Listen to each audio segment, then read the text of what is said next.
Are you Boston Blackie? Well, we have something in common. Apparently, you don't know me either. May I come in?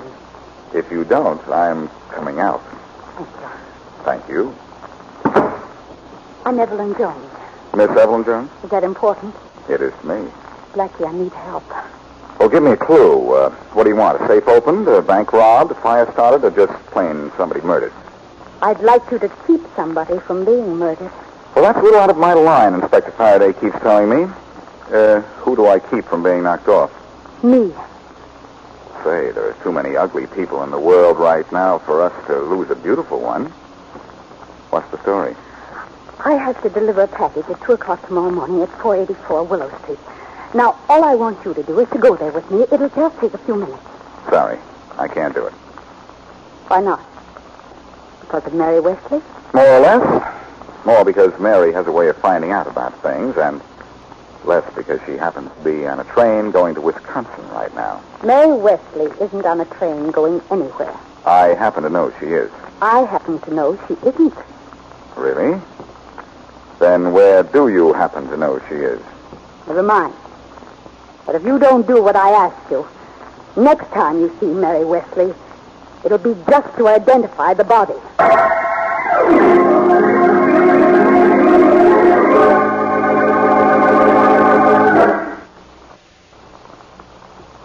And now meet Richard Calmer's Boston Blackie. Enemy to those who make him an enemy, friend to those who have no friend.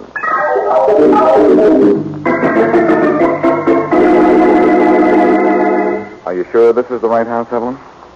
484 Willow Street, Blackie. There's no mistake about that. Let's just hope this whole thing isn't a mistake. I know what I'm doing. Well, I know why I'm doing this. For Mary, not for you. Then why am I in this thing, boss? Well, Shorty, I'm here to protect Evelyn, and you're here to protect me. Who's going to protect me? Evelyn. Everybody happy now? So, what do we do? I don't want both of you to come inside with me. Just you, Blackie. The short guy stays out here. Maybe we should both wait out here. A lot of good that'll do me. Come on in, Blackie. Keep your eyes and ears open, Shorty, and your mouth closed. Oh, sure, boss. You bet. We're a little early. Probably not here yet. Nice place. Guy who owns it has money. Good money, good taste, too. Want to look around while we're waiting? No, I'm not sightseeing. Who are you meeting here? You neglected to tell me that. Will you be unhappy not knowing? Close to tears, but I get it. Ah. Good view from the window here. I can see Shorty and the shadows across the street. Look, Blackie, it's just 2 o'clock, and it isn't like this guy to be late. I think he's somewhere in the house now. Well, let's go find him. No. He obviously won't meet me unless I'm alone. Now, why don't you go outside? Have you meet this guy, then skip out on me without telling me where Mary is? Oh, no. Do as I say, Blackie, or you'll never see Mary again. Except in the morgue? That's about it. Argument over. What do I do? Well, it's exactly 2 o'clock now. Go across the street with your pal Shorty. If you hear me yell, or if I'm not out at exactly 5 after 2, come in for me. You get it? Sure, I get it. But let's not, let's just hope that before the 5 minutes are up, you don't. Hey,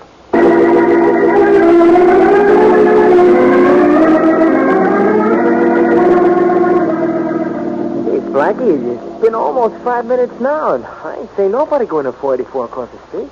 Evelyn was probably right, Shorty. Whoever she was meeting was already in the house, just waiting for me to leave. Uh-oh. Time's up. Well, now what? Evelyn didn't yell for us, so we're going in to call for her. Steve, boss, you think maybe she could have yelled and we didn't hear her? Say it's wet enough out here to hear a chin drop. Come on, we'll both go in. Hey. That door's locked, huh? That won't hold us up for long. Look, I'll go look in the window and see what goes. No, Shorty, there's a gasoline station 2 blocks down the street. Beat it down there and call Farraday. I don't like the looks of this. Yeah, what'll I tell him? Tell him to send some men up here right away to 484 Willow Street. There's trouble. Darn it. What's the matter, boy? I'm a little nervous, I guess. The lock Jimmy slipped and scratched the door. Gosh, boys, can't you get the lock open? Yeah, there, it's open now. Beat it to that phone and call Faraday, quick. Yeah, sure, boys. You right. I'll run all the way, huh? Then get back here as fast as you can. Okay, boys. I'll be right back. Evelyn. Hey, Evelyn. Evelyn. Evelyn, where are you? Evelyn.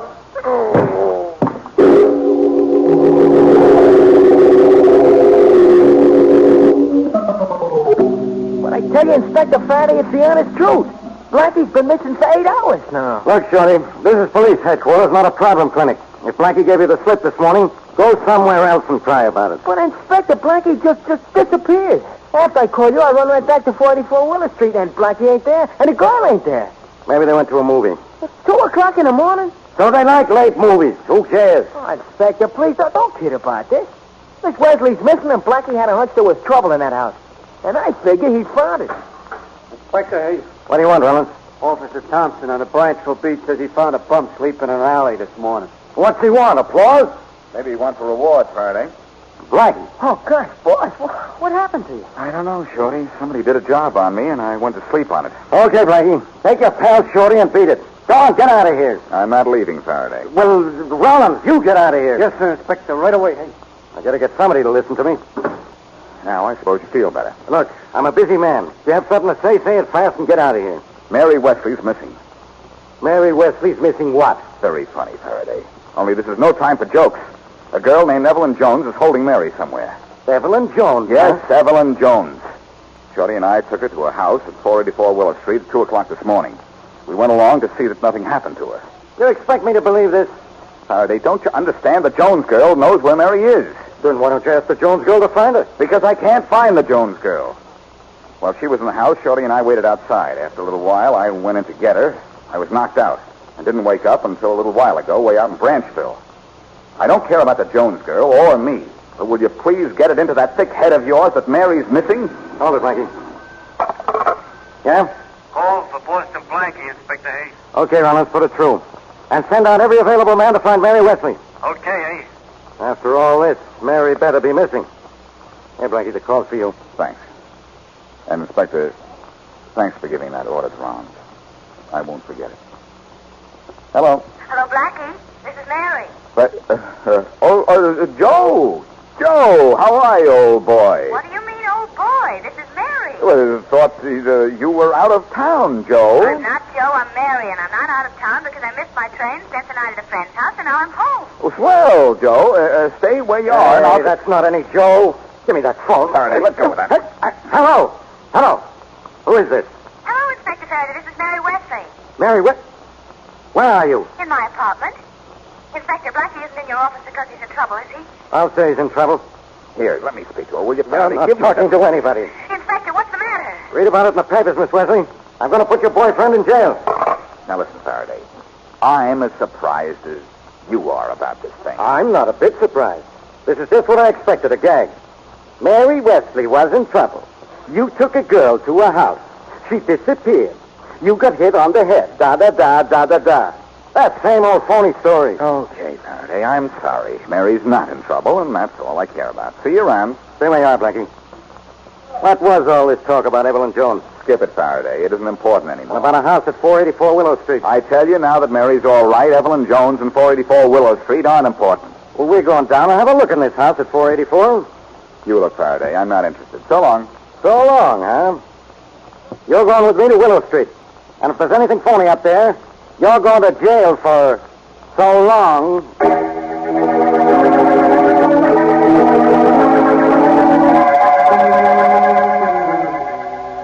This is the house, Faraday, just as I described it to you. Yeah, on the outside, Blackie. Yeah, there's a house we come to with a Jones family, Inspector Faraday. Nobody asked you, Shorty. They didn't? Oh. Come on, let's go in. Hey, Rollins, what's the idea of blocking that door? I was looking for that scratch on the door Blackie said he made when he Jimmy, the lock, eh? You find it? Yeah, here it is. Will that prove I was here this morning, Faraday? Yeah. Will that prove it, Inspector? Nobody's talking to you, Shorty. They aren't. Oh. You're a doctor. Come on, let's go inside. Now, as you go into the house, the living room is to the right, Inspector. And to the left of the foyer, there's a large sofa. Now, if you... Now, if I'll what? Hey, boss. Look, you're empty. Hey, what is this? This is an empty house. A 5-year-old kid could see that. Well, let's go get a 5-year-old kid. Hey, Inspector Faraday, hey. This place ain't been lived in for months. The dust is an inch thick, eh? Okay, Blackie. Explain your way out of this. Wait, I don't understand it. The house was completely furnished when I was here at 2 o'clock this morning. Not this house. But of course it was this house. That scratch on the door out there proves it. Was made with a locked Jimmy, Inspector Hayes. I could tell that. At 2 o'clock this morning, I was standing right here. And Evelyn Jones was sitting on a sofa right over there. This house is empty. Excuse me, Inspector Faraday, but it ain't exactly empty. Yeah? Why not? Well, it's got a dame in it, lying over there in the corner. She's a little bit dead. Uh-oh. Don't move, Blackie. Who is it? Well, you wouldn't want me to tell you a lie, would you, Inspector? She's Evelyn Jones, the girl I told you about. So you eliminate first and identify him later, don't you, Blackie? Okay, maybe we'll go easy with you on account of that. Maybe we'll put a pillow on the back of your electric chair.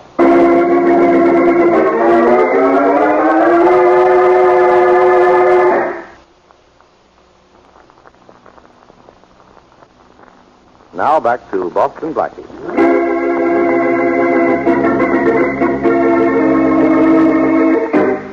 Forced to act as bodyguard for Evelyn Jones because he believes his friend Mary Wesley is being held prisoner, Blackie loses track of the Jones girl and is himself knocked unconscious. Hours later, while he's pleading with Faraday to help him find either Evelyn Jones or Mary Wesley, Mary phones that she's all right. Then Blackie and Faraday go to the house where Blackie says he was knocked out. And though Blackie claims it was completely furnished, the house is now empty and dust-filled. Then they find Evelyn Jones dead. As we return to our story, Faraday is getting ready to take Blackie to headquarters. Don't you see what's happened here, Faraday? The house next door to this is identical. That's the house I was in. But you said 484 was the number, and this is 484. And the scratch is on this door.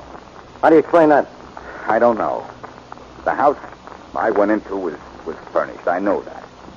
It wasn't empty. The floors were clean, not covered with dust. Then why did we find the Jones girl in here? Because whoever she was meeting killed her in the house next door and brought her body over here. Hey, Inspector Faraday, hey. That's you, Rollins? Yeah. What'd you find out next door? Old couple lives over there. Were there all last night, too. They don't know nothing. What about the door over there? Not a scratch on it. Blackie, who are you trying to kid? I don't know, unless maybe it's myself. I don't know. I just don't get it. Well, you're going to get it, and fast. Rollins, Yeah, Inspector Hayes. run next door and telephone headquarters. Sure. Tell them to send out the coroner, photographers, and fingerprint men right away. Right away, hey. On a double, hey. Don't you want me to go with him, Inspector? You stay right where you are, Blackie. Don't forget I still have a gun on you. Don't you always? I said stay where you are. Can't I walk around the room a little? Okay. But that's all.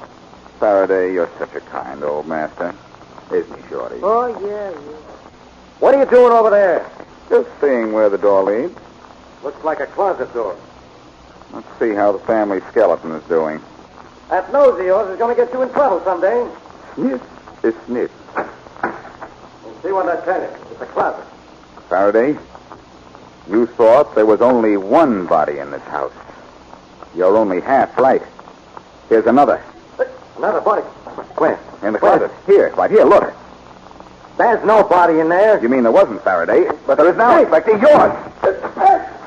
Gosh, Blackie, Faraday ain't gonna like that. Well, I love it, Shorty. Let the inspector out just before Rollins gets back. Hey, boss, where you going? I don't know yet, except I'm sure it's out of here. See, boss, when I let him out of the closet, what am I gonna tell him? Faraday is always telling everybody to be quiet. Ask him how it feels for him to be shut up.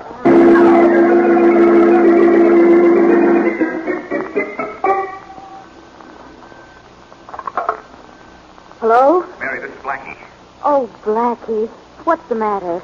Just the usual. Faraday wants me for murder. Oh, Blackie. Not again. Oh, Mary. Yes. sick here. What are you going to do? Meet you in the lobby at 21 West 18th Street. What for? I want to see an apartment about a clue.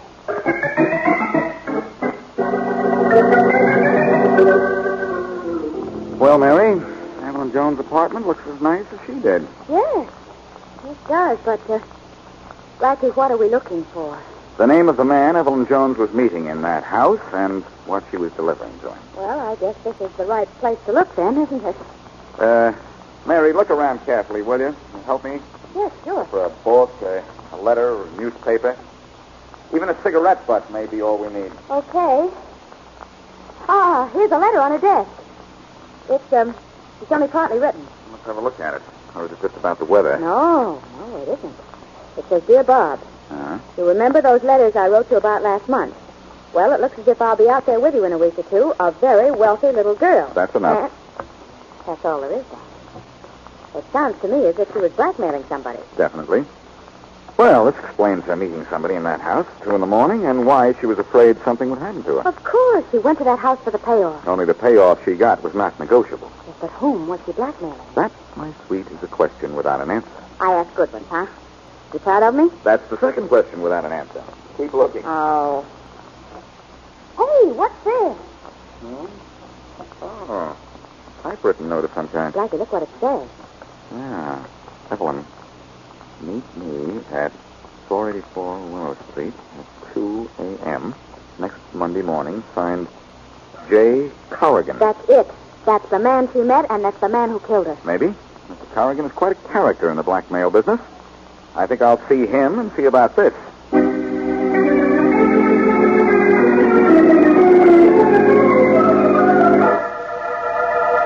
All right, Corrigan. Let's have the whole story and straight. I've got nothing to hide from you, Blackie. I was doing business with Evelyn Jones. Were you blackmailing her, or was she blackmailing you? We were doing business together, Evelyn and I. Evelyn had the letters. I had the know-how. We were going to share a take of $100,000, 50-50. Who wrote those letters? A fella by the name of Gerald Lawson has enough dough to buy Fort Knox, lock, stock, and bullion. Oh, I get it. Evelyn didn't want to blackmail Lawson directly, so she hired you to do the job for half the stake. She couldn't have hired a better man. Then you met her at 484 Willow Street at 2 o'clock this morning, where she was to give you the letters. It was 3 o'clock, but she never showed up. 2 o'clock, 3 o'clock, it's not important. But what is important, Corrigan, is that you're lying. You not only saw her, you took the letters from her, then killed her so you wouldn't have to divide your $100,000. So? I have proof you planned to meet Evelyn in that house on Willow Street. A note you wrote to her. I found it in her apartment. I admit I wrote that letter. So what? So that means she was going there to meet you. So she was going there to meet me. I admit that's true. But you can't prove a thing against me, Blackie. Don't you think you ought to admit that?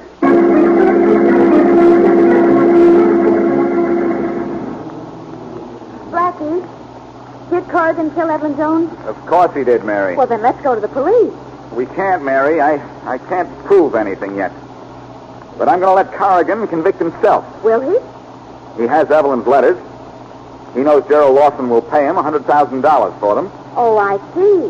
When he goes to Mr. Lawson with the letters, he'll prove that he met Evelyn Jones. And that will prove that he killed her. Mary, you're brilliant. Oh, I'm going places as a detective. Well, I'm going places as a detective, too. To Gerald Lawson's office.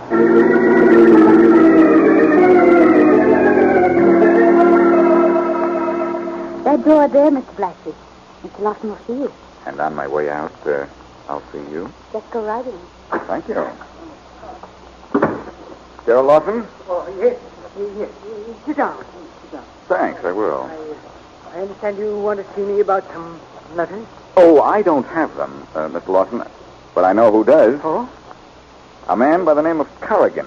Oh, but I... Could I make a suggestion? Go to the police. Tell them that Corrigan is trying to blackmail you. When they find those letters on him, he'll go to jail for the murder of Evelyn Jones. Oh, no, I can't go to the police. Why not? Under those letters, I'd have to tell the police about them, and they'd probably be read, and, well, I'd be ruined. I'd much rather pay any amount to Corrigan to get those letters privately.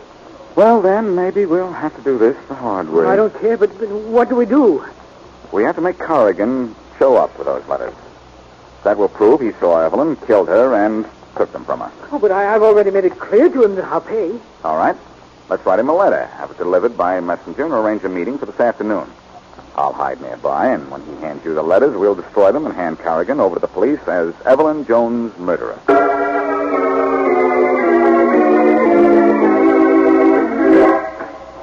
Here's your letters, Mr. Lawson. Oh, thanks. It's just leaving on my desk. Yes. Perhaps you'd better look at it, Blackie. All right. Here you are. Anything else, sir? Oh, no, that'll be all, Miss Walters. Yes. Well, Blackie, will that note do? Will it do? It does wonders. See the smaller piece of paper in my hand? Yes. It's a note which made the appointment for Evelyn Jones to come to 484 Willow Street. Oh, well, which Corrigan wrote, of course. Which you wrote, Lawson, on the same typewriter your girl used to type out the letter you just dictated. You can't tell that? I can because the defective letter L and the numeral 2 are identical on each note. That would stand up in a court of law. All right. So what if they were written on the same typewriter? It doesn't mean anything. You went to Evelyn's apartment looking for your letters. You couldn't find them, but in her mailbox you did find the note from Corrigan. Evelyn hadn't seen it yet. This is nothing but theory. Theory can turn out to be the truth, you know. You brought Corrigan's note here to your office, destroyed it, then wrote one of your own to her, changing the time of the meeting from 3 o'clock, when Corrigan wanted to see her, to 2 o'clock. But Evelyn was found in Corrigan's house. You can never prove that I was in it. Glad you mentioned that house, Lawson. That's the one thing I still don't understand. But I'll go to work on that as soon as Faraday goes to work on you.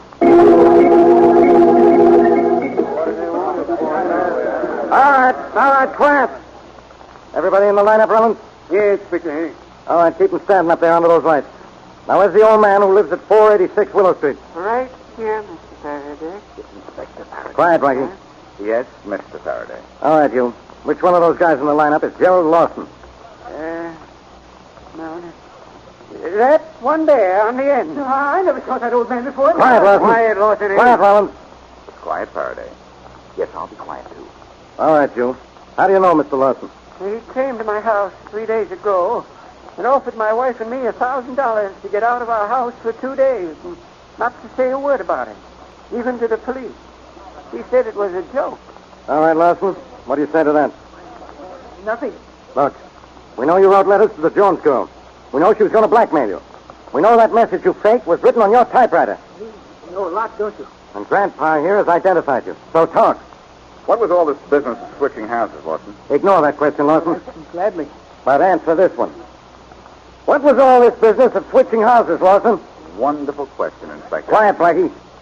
Go on, Lawson, talk. I have nothing to say. He doesn't have to say anything now. He went out to 484 Willow Street after he opened Evelyn's letter.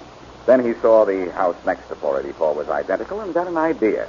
So that gave you an idea, huh, Lawson? It might even have given you one, Faraday. Yes, that gave me an idea. I was desperate. I borrowed the house from the old couple and sent Evelyn the note to meet me at 2 o'clock, an hour earlier than she was to meet Corrigan, and then I switched the house numbers so that when Evelyn arrived at 484, she came into my house and Corrigan. So you killed him and took the letters? Yes. After I knocked out Blackie here, I switched the house numbers back to their original position and put Evelyn's body in Corrigan's house. Well, that explains everything. With the exception of the door, Faraday, why did you switch the doors in the two houses, Lawson? I had to. You made a scratch on the door when you broke the lock, so I had to switch them when I put the house numbers back where they belong. Thanks, Lawson. Well, Faraday, I've heard of one on the house, but this is the first house I've ever heard of that was one on us.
Hello, Blackie.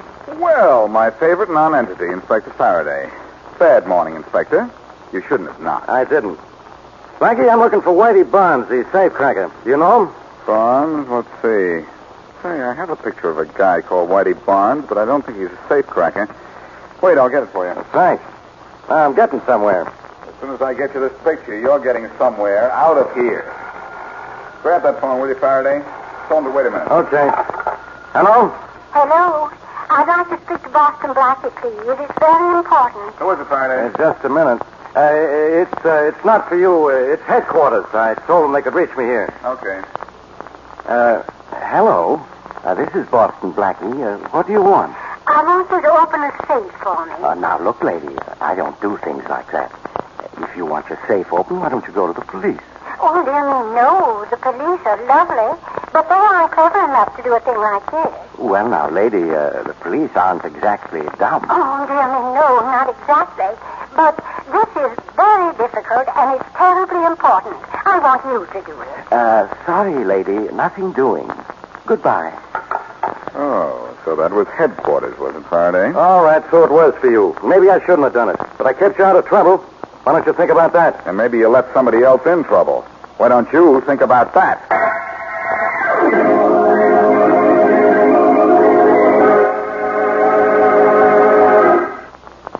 Meet Richard Calmer's Boston Blackie.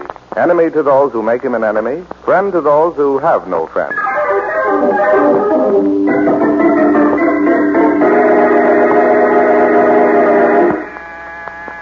Coming. Boston Blackie? Yes? I'm Alice Warden Vanderveer. May I come in? Oh, of course. Please do. Oh, you're so kind.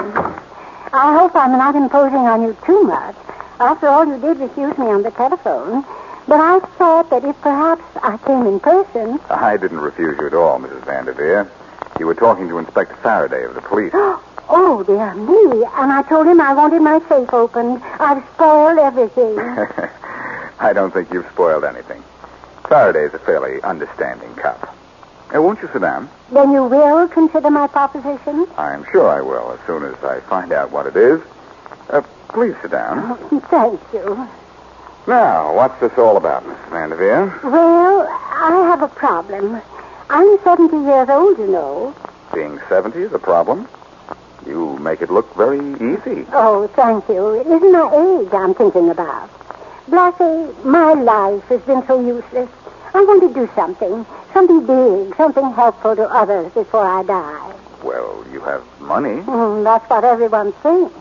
Actually, all I have is a very small income and a large diamond tiara. Very valuable, but terribly ugly. It would bring a lovely price if it were sold. Then why don't you sell it? I can't. It's an heirloom, handed down in my family for generations. It can't be either sold or given away. No one in the family likes it. Well, it's too ugly to wear. So it sits in your safe? Yes. Well, how can I help? If the tiara was stolen, there's very little I could do about it. Is there? Oh, I don't think the insurance company would like that. Oh, I've canceled the insurance on it. I brought the papers along to show you. You're really serious about this, aren't you? Oh, dear me, yes. You steal it, break it up, sell the diamonds, and give the money to a charity. I don't want a penny of it. Well, as a matter of fact, I know someone who is very interested in an orphanage. My friend Mary Wesley would, perhaps... Dear me, I don't care what charity it goes to. Miss relatives would be fine, I'm sure. Will you rob the safe for me tonight? I'll give you the combination. No, don't do that, Mrs. Vanderveer. I don't want you involved in this any more than necessary. Oh, dear me, yes, that's right. You don't need a combination to get into a safe, do you? I haven't needed one yet. Oh, I'm so happy that you'll do this. I was sure you would. Well, let's just hope nothing happens before I get it done. Don't worry, please. Absolutely nothing can go wrong.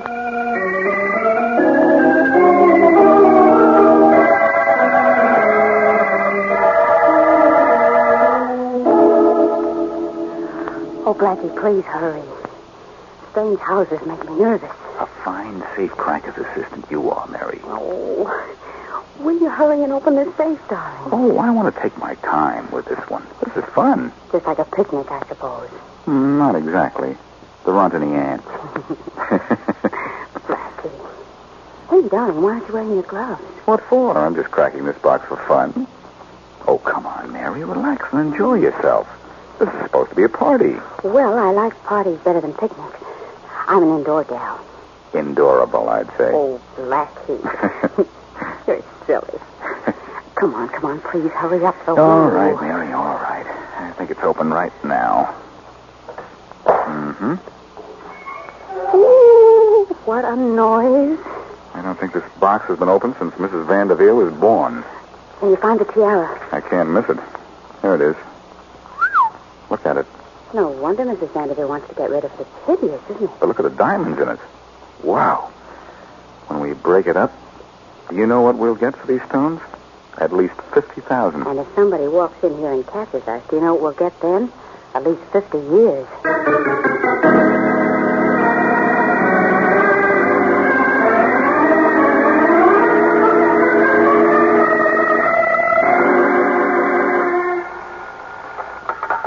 Inspector Faraday speaking. Inspector Farraday, this is Alice Warden Vanderveer. You mean you're all three of them? Can't you hear me? I said this is Alice Warden Vanderveer. Oh, excuse me, Mrs. Vanderveer. How are you, Mrs. Vanderveer? Oh, I'm terrible. My safe was robbed last night. Okay, I'll have fingerprint man up there in 5 minutes. Don't touch anything, especially that safe. All right. And if you don't mind, Mrs. Vanderveer, I'd like you to come down to my office this morning and give me a description of whatever is missing. I'll certainly be there. You can expect me in a few hours. Thank you, Mrs. Vanderveer. I think you'll thank me more when I tell you who robbed my safe.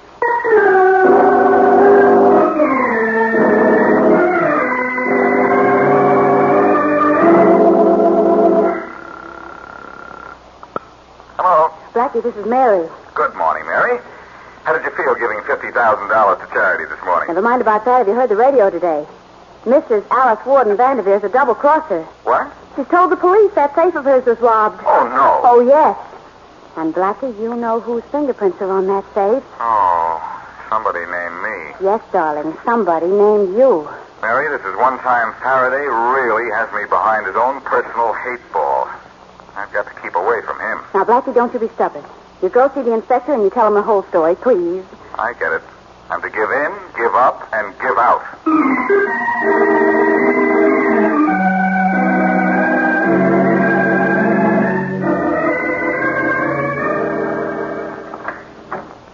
Hello, Faraday.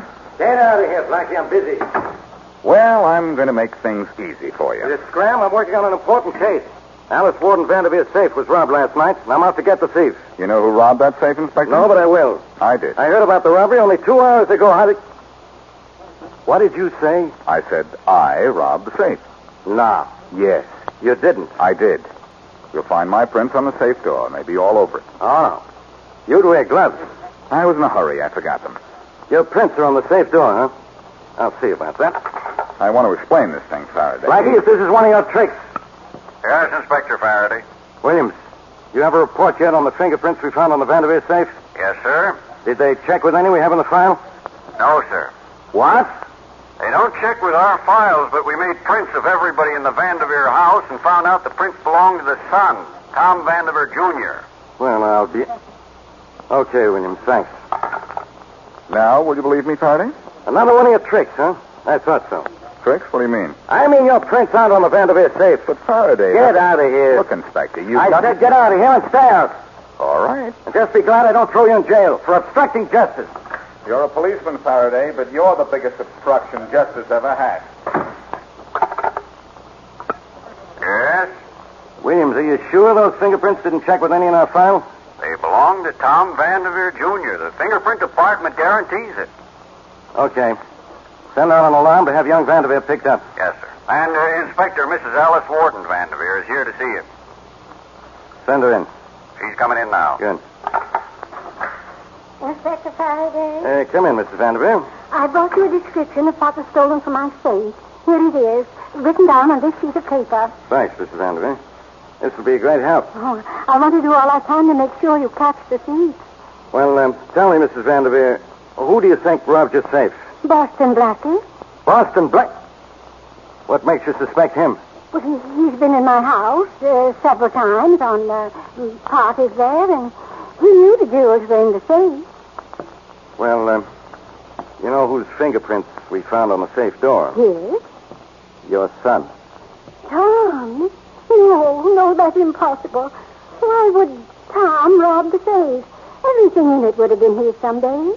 Is that true? Why, of course. He's my only heir. And Markham, that is Mr. Vanderveer, is leaving all he owns to him. That's an angle I hadn't thought of.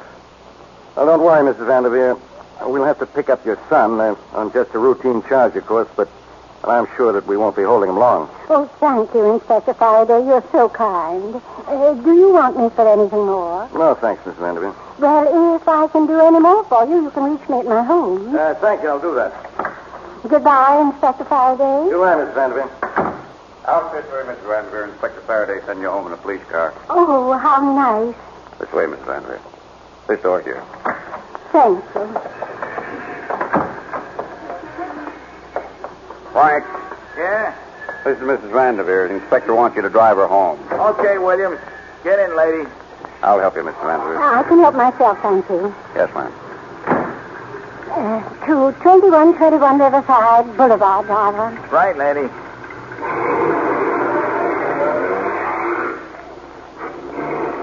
All right, Miss Vanderveer. You better do some explaining. Why, it's you, Boston Blackie. And you, Alice Worden Vanderveer, philanthropist, pillar of society, and first-rate double-crosser. I am. You're the one who's what do you call, a double-crosser. The diamond tiara isn't the only thing missing from my face. $100,000 pearl necklace was stolen, too. What?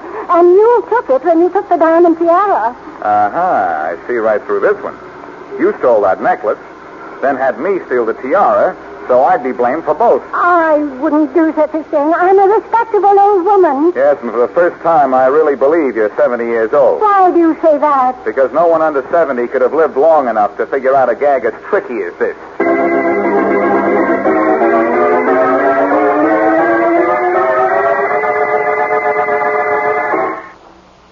Now back to Boston Blackie.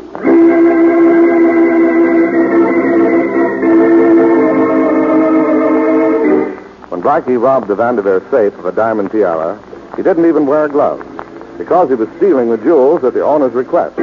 Next morning, though, Mrs. Vanderveer goes to the police to report that not only the tiara, but a valuable necklace is missing.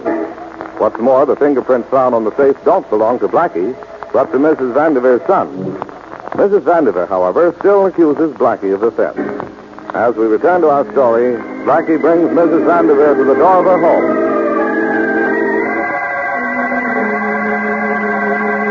All right, Mrs. Vanderveer. You and I are going inside and have a little talk. That pearl necklace was not in the safe when I robbed it. And just where do you think it was, Blackie? Right where it is now, in some pawn shop where you put it. Wait, I'll open the door. I can open it myself, thank you. Pretty clever of you. The pearl necklace was probably insured. You not only get the insurance money for it, but an additional amount for selling it. The pearl necklace isn't even mine. It belongs to my husband, Markham. All the more reason why you sell it. Well, you're very... What's the matter? You have company. I'm not expecting anyone. Strange. She just sits there. She's asleep, I think. Young lady? Young lady? Maybe you'd better shake her just a little. Yes, she seems to be... Oh, those marks on her neck. You can't waken her, Mrs. Vanderveer. She's dead. Dead? Oh. Who is she? I've never seen her before in my life. Maybe something in her purse will tell us who she is. Oh, dear, I don't know what to do. Sit down while I go through her purse. I don't know. What do you expect to find? A letter, identification card, calling card or something. Oh, dear me, I feel safe. Here's something. A ring, a wedding ring. May have... Yes, it does. It does what? It has initials inside it. Fairly sharp, too. They say to B.L. from T.V. Jr. T.V. Jr.? Yes, you know what this means, too, don't you, Mrs. Vanderveer? This girl was your son's wife. That's impossible. My son isn't married, and he never was married. This proves he was. Oh, it's an amazing coincidence. Where's the telephone? Over there on the desk. Thanks. What are you going to do? Call Inspector Farraday of the police. There's just a chance your son ran out of here and right into the loving arms of the law.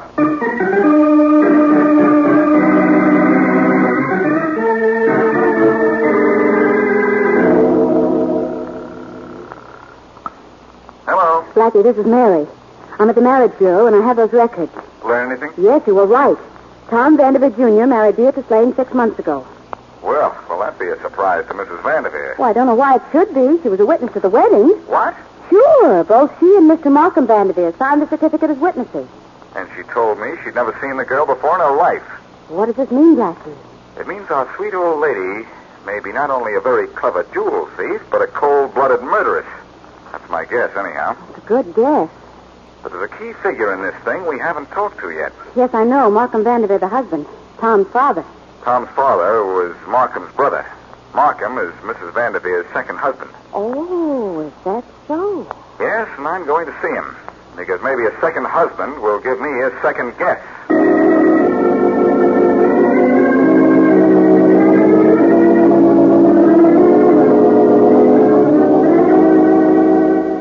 Well, Mr. Vanderveer, as soon as we find your stepson, this case is closed.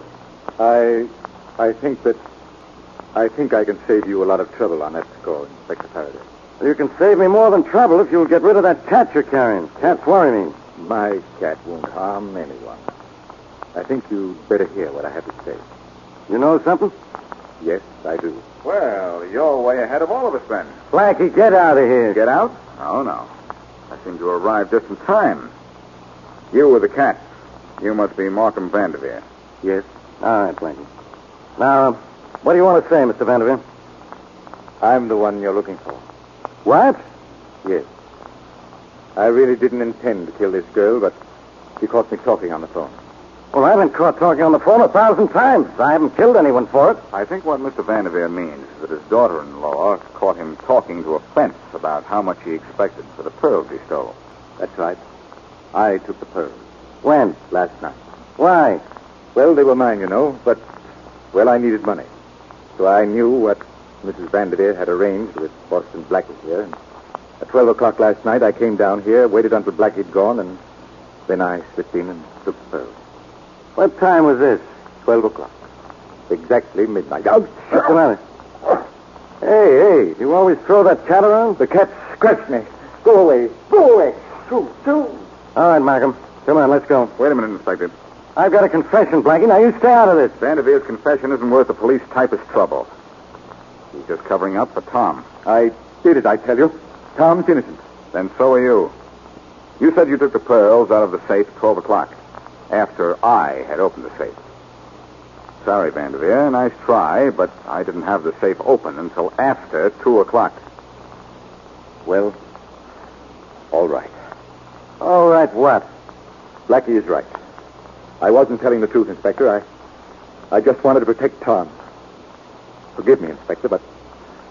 Well... Sure, Vanderveer. I understand. What do you understand, Inspector? But Vanderveer here was just trying to protect his son. You amaze me, Faraday. You're not going to make the mistake of arresting an innocent man. When have I ever arrested a guy who wasn't guilty? Let's not go into that, Inspector.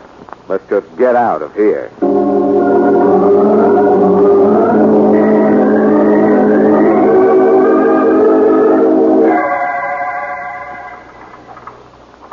Sure you don't mind stopping by my apartment a minute, Mary? No, of course not, Blackie.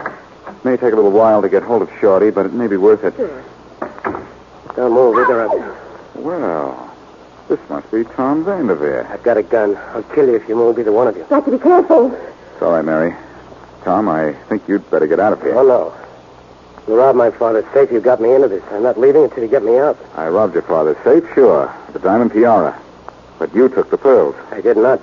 Your fingerprints were on the safe door. Only because I closed the door. All right. You didn't take the pearls. But you're still wanted for murder. Murder? You killed your wife. Beatrice is dead. You ought to know. You killed her. Beatrice is dead.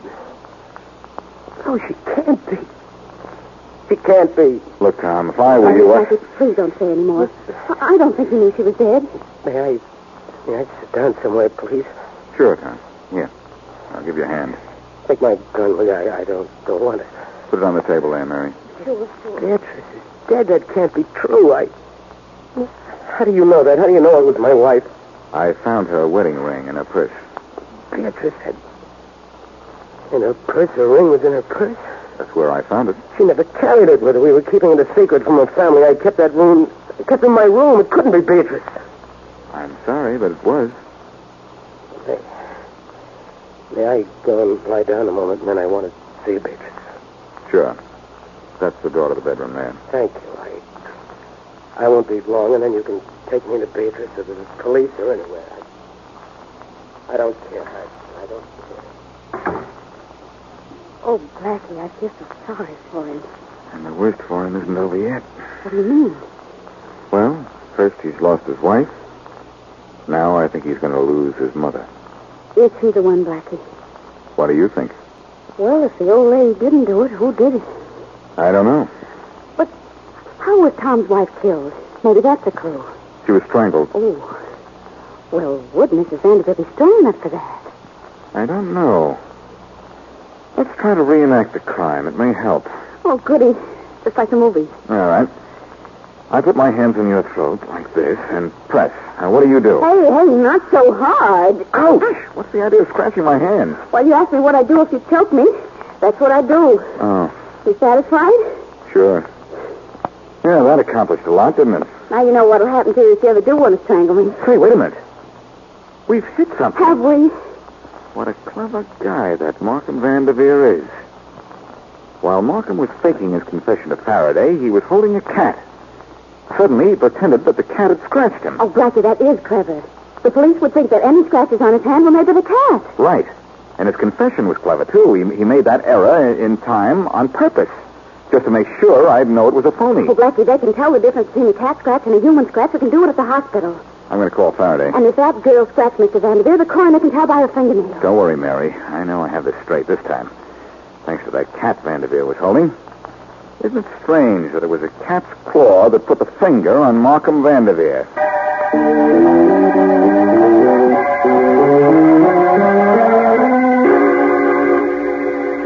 Well, Faraday, I suppose you're plenty proud of the way you solved this case. I always solve my cases.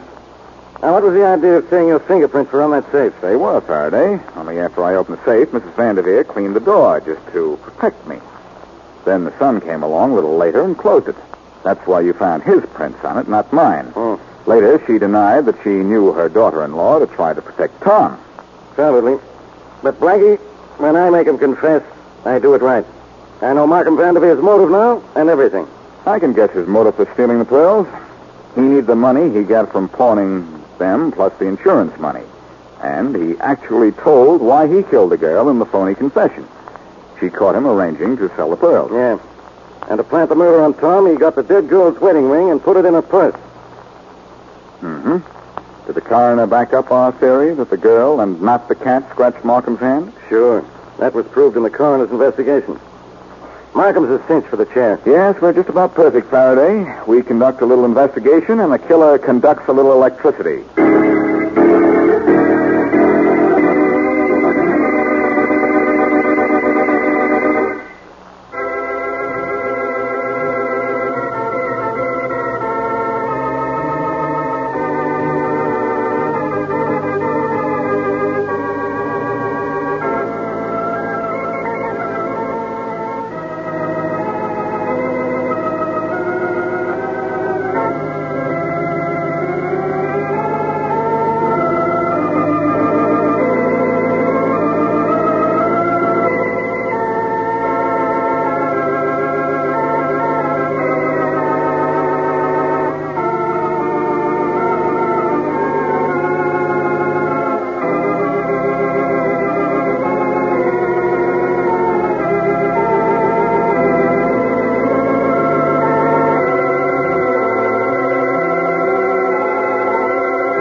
see an empty table anywhere, Blackie. Oh, golly, I'm hungry enough to eat standing up, Mary.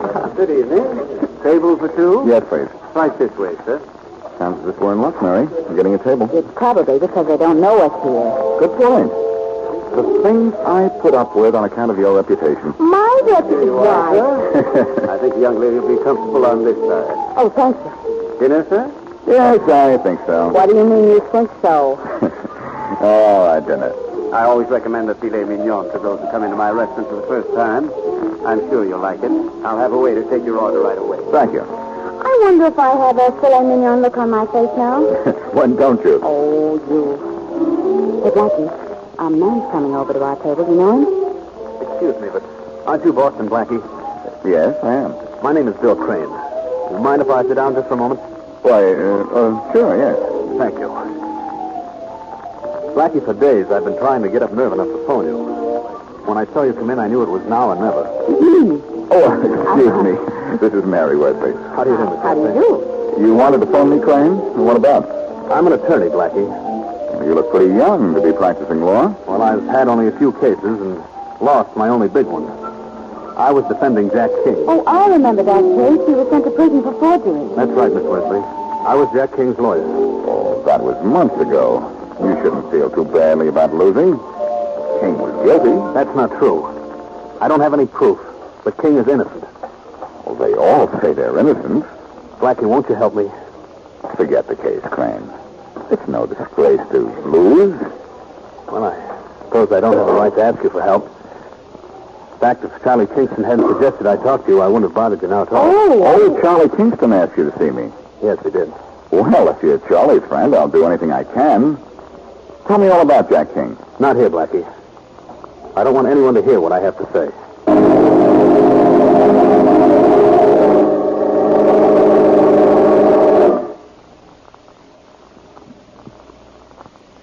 And now, meet Richard Calmer as Boston Blackie.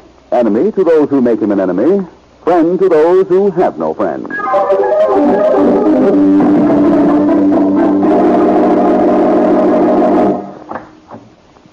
Okay, this is as far as visitors go. You'll talk to Jack King in here. Thanks, God. This is it, Crane. I know, Blackie. You two guys sit right here in these chairs in front of the screen. Yes, we know. No smoking, and don't try to slip anything through the screen to the prisoner. You'll be what? A peek easy. Yeah, okay. There's King. Hey, King, your visitors are right here. You got 5 minutes with them and no more.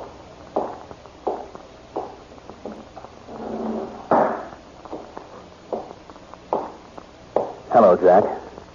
How are you? Oh, all right, Bill. Considering. Jack, this is Boston Blackie. Glad to know you, Blackie. How are you? Now, look, Jack. I've told Blackie everything.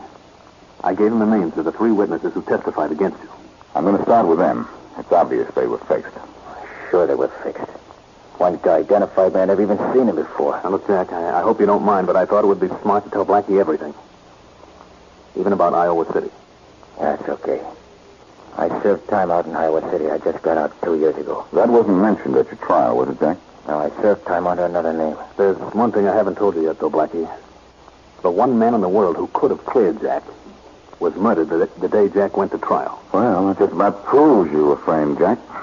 Sure, but what can you do about it? All I have to do is find the guy who killed your witness, Jack. Because if he isn't the man who framed you, he's a lead to the man who did.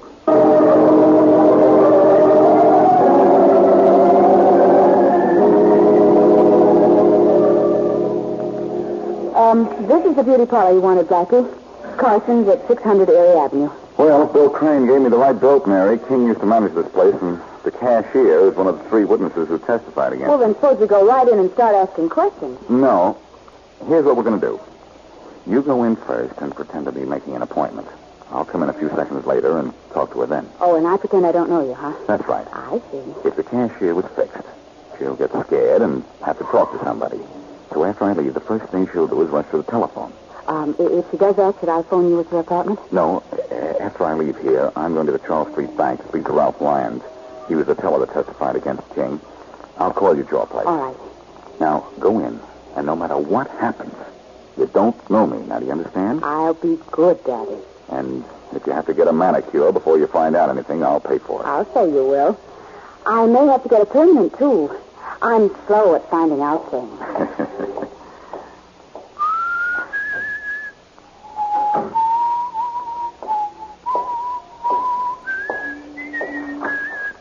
Something I can do for you, sir? Oh, good afternoon. Are you Lillian Birch? Why, yes, I am. Well, I'm Boston Blackie. I'd like to ask you a few questions about the Jack King case. Oh, yes. I'll tell you frankly what I'm after. Jack King had a witness who could have cleared him, but that witness was murdered the day King went to trial. I don't know anything about that. Maybe not, but if I can find that murderer, I can find the man who framed King. Now, what was the story you told at the trial, Miss Birch? Well, Mr. King was manager here.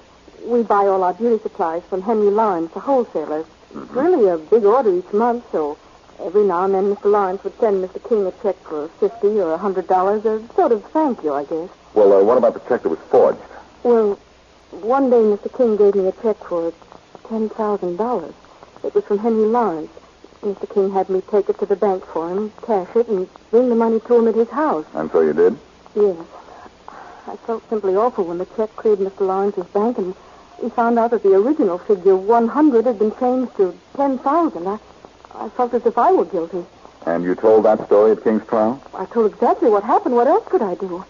I wish I could help you prove that Mr. King is innocent. I sure could use help like yours, Miss Birch. You certainly did a good job proving King was guilty.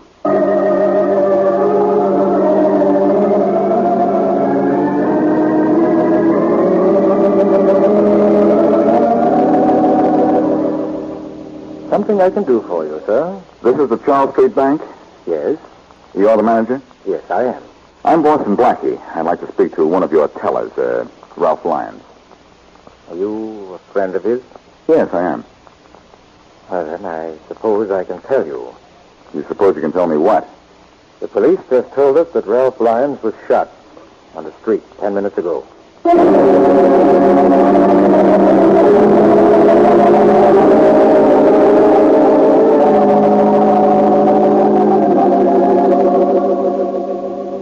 All right, if I ask the Lyons kid a few questions, nurse. The doctor said only a few questions, Detective Farraday. That's all I need. I'll be back in a moment. Now, please don't excite him. I won't. Don't worry. Son. Son, can you hear me? Son, I'm Inspector Farraday from the police. Who shot you, kid? Son, who shot you? Inspector Farraday. Huh? There's a man out here from headquarters who wants to see this boy. From headquarters? Take it easy, son. I'll be right back. Okay, nurse. Where is this guy who says he's from headquarters? This man right here. Blackie, you. Well, Inspector Faraday. So you're from headquarters, huh? I'm sorry, Faraday, but I wondered how long it would take for you to get mixed up in this. What's your angle, Blackie? A triangle. I'm going to try to find out who shot Lyons. Excuse me, but perhaps you'd better go down the hall and talk. Sure, nurse. Come on, Blackie. I want to talk to you. Let me do the talking, Faraday. This is important. I'm looking for evidence that will reopen the Jack King case and prove that King was framed. How does Lyons figure in the King case? Well, he was the bank teller who identified King as the guilty man. There were 3 witnesses against King: Lyons, Henry Lawrence, whose check was forged, and Lillian Birch, a cashier at King's beauty parlor. So what's that got to do with somebody taking a shot at Lyons now? I'm looking for the guy who killed King's only witness, and I'm convinced the same man shot Ralph Lyons. Oh, get lost, will you? Look, Faraday, be a good guy, will you? And maybe I'll tell you who tipped somebody to have Lyons killed. Yeah? Who? Wait till I make a phone call. I'll tell you. Hey, look.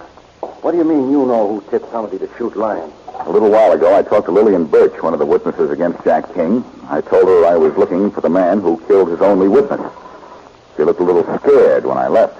So what? So I figured that the minute I was out that door, she'd run to the phone and tell somebody the King case was being investigated. She did, and that somebody got to Lyons with a bullet to shut him up. How can you check whether or not she went to a phone? I left Mary there to watch her. I'm calling her now, Faraday. Yeah, this one's in the bag. When I figure right on the nose.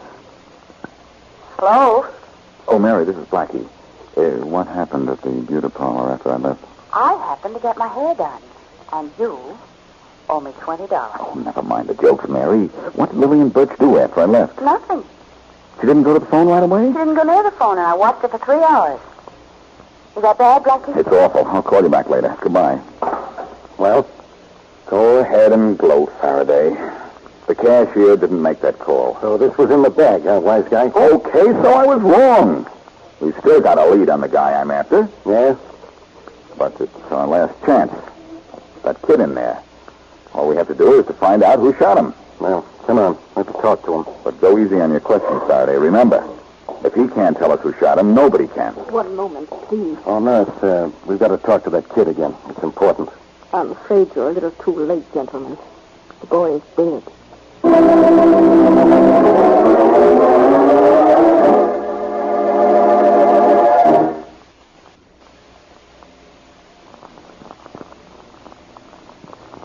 And now, back to Boston Blackie.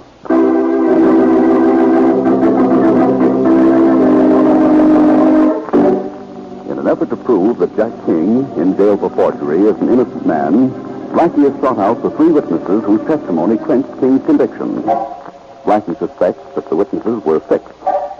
The first witness, Lillian Birch, tells the story of the forgery. The second, Ralph Lyons, the bank teller, is shot and killed before Blackie can talk to him. As we return to our story, Mary and Blackie are outside the restaurant where, the night before, Jack King's lawyer had interested Blackie in his client's case.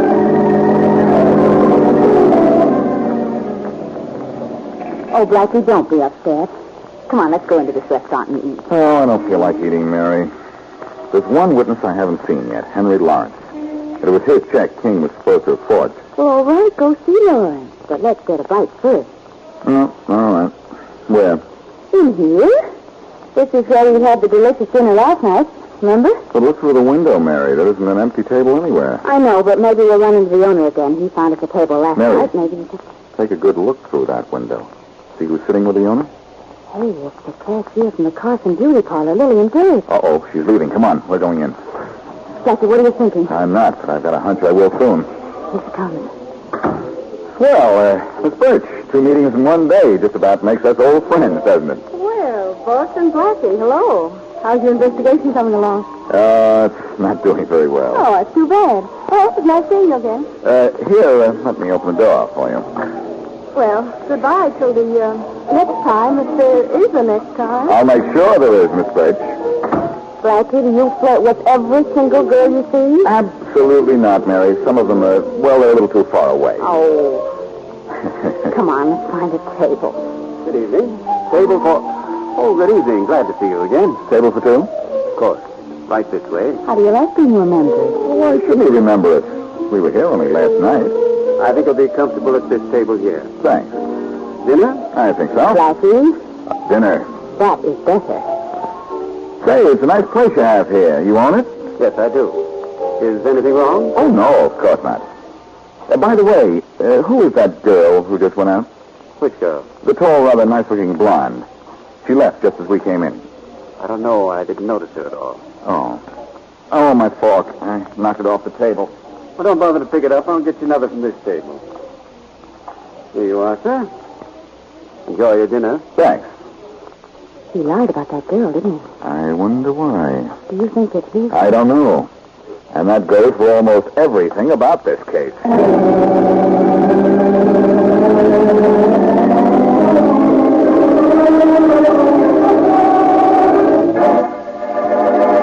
Look, Lawrence, don't give me any phony answers because I didn't give you any phony reasons for my being here. I was the victim of that forgery, Blackie.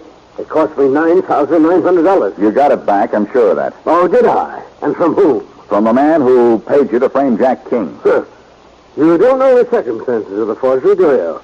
I sent him a gift check for $100. Went through my bank for $10,000. Ralph Lyons was the teller who cashed it, huh? That's right. What's more, King was clever enough not to cash the check himself. He sent Miss Birch, his cashier, to the bank. Had her deliver the money to him in his house. Did King admit he was at home to get the money from Lillian Birch? No, he claimed he wasn't at home. He was out in the country with a man named Walter Lane. That I never got the money. And by a strange coincidence, Walter Lane was killed the morning of King's trial. So, So, the morning of King's trial, the same man who fixed you as a witness got Lane out of the way. Get out of here. When I'm through? You're through now, Blackie. I'm a respectable businessman. I was the innocent victim of a forgery. I don't intend to let you accuse me of being a false witness. I think you were, though, Lawrence. Get out of here, or would you rather I had the police call for you? I'll leave, but I'll be back again, and when I do, I'll have something for you. Either an apology or a warrant for your arrest.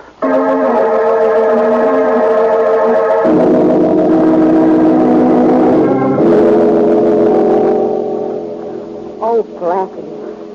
What if Inspector Farraday catches us here at headquarters looking at his files? Farraday has trouble catching cold. Okay, I hope you're right. Are you sure this is the file we want, though? It says Walter Lane, but it might not be the right one. It's the right one, Mary. It was under unsolved cases. Maybe before we're through, we'll change that heading. Yeah, he was shot to death. Here it says he was born in Iowa City, and he came to this city 2 years before he was killed. Yeah, King came from Iowa City 2 years ago, too. Maybe it was Lane.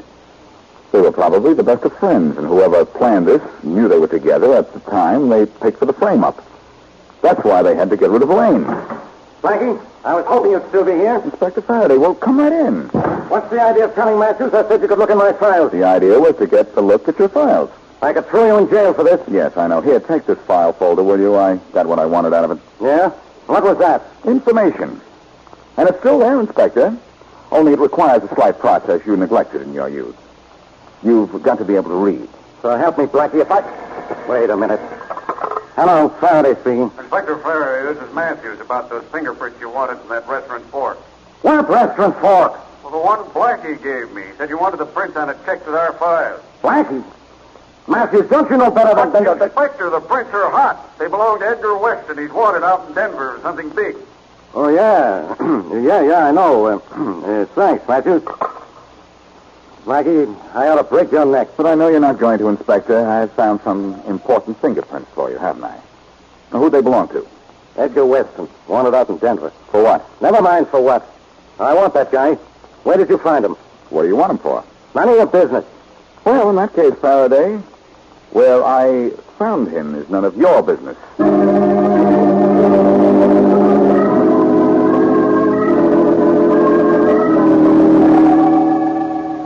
Oh, golly, Blackie, how much longer do you have to hold that phone? Why won't the call come through? I don't know, Mary. Denver just said hold the wire. I wish they'd hurry. I wish a lot of things. I wish we could find someone with a previous record as a forger, for one thing. He'd be the man who framed King and engineered the killing of Walter Lane and Ralph Lyons. I'll cross my fingers. That'll help. That'll be the best help I've had from anything so far. Hello? Hello? Oh, the call's coming through. Hello? Hello, Inspector Farraday? Yes, this is Inspector Farraday. Well, this is Higgins of the Denver police. Hello, Higgins. How are you? Okay. Your telegram said you want some information on Edgar Weston, huh? That's right. What do you want him for? Well, we want him for forgery.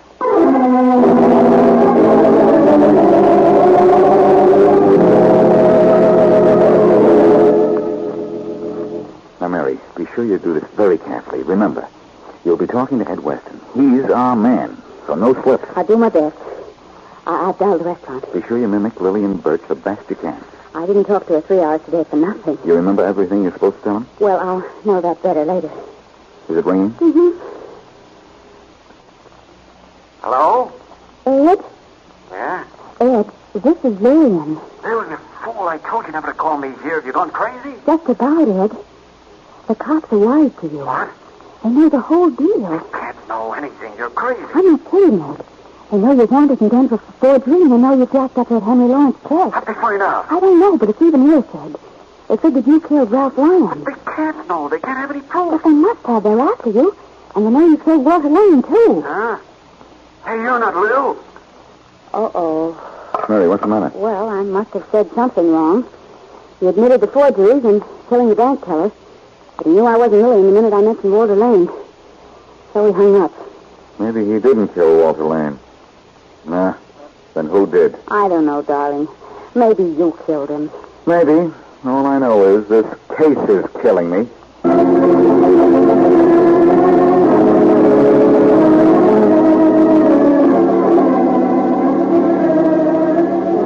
Farraday, do you mean I'm actually welcome in headquarters this time? Well, I have to hand it to you, Blackie. I had Ed Weston in custody an hour, and he confessed to the forgery frame-up. What about Jack King? He's my real interest. King is getting a full pardon. His lawyer, that Bill Crane, went up to get him out of prison last night. Weston killed Ralph Lyons, the bank teller, huh? Yeah, sure. And guess who tipped him to knock the guy off? I guess I did, Farraday. Yeah. When Bill Crane came over to me that first night in Weston's restaurant, got me interested in King's case. Weston must have overheard us and gotten scared. Sure, Weston was the brains. And Ralph Lyons was the weakest link in the chain that held Weston's racket together. Lyons was due to be knocked off the minute somebody got wise to it. Did Weston admit killing Walter Lane?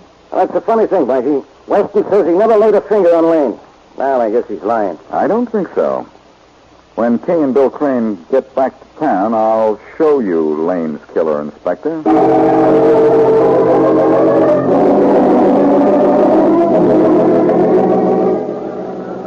number 20 arriving on track 6 from Landsburg, Burnsville, Brighton, and Carlton. Here they come up the ramp now, Blackie. Yep, here they are, Crane and King in person. Well, Blackie, how are you? Hello, Bill. Glad to see you. You know Police Inspector Farraday, don't you? Hello, how are you? I'm Jack. How does it feel to be out of jail again? That's swell, Blackie. Thanks for everything. I'm sorry to break up this little homecoming train, but I came down here on business. Business, Inspector? That's right, Bill. I managed to clear up everything for King but the murder of his alibi, Walter Lane. Didn't Weston confess to that? No, he didn't, Crane. Because you killed Walter Lane. What? Sure. I got it figured out that you got paid to throw the case. So you bumped your client's only alibi.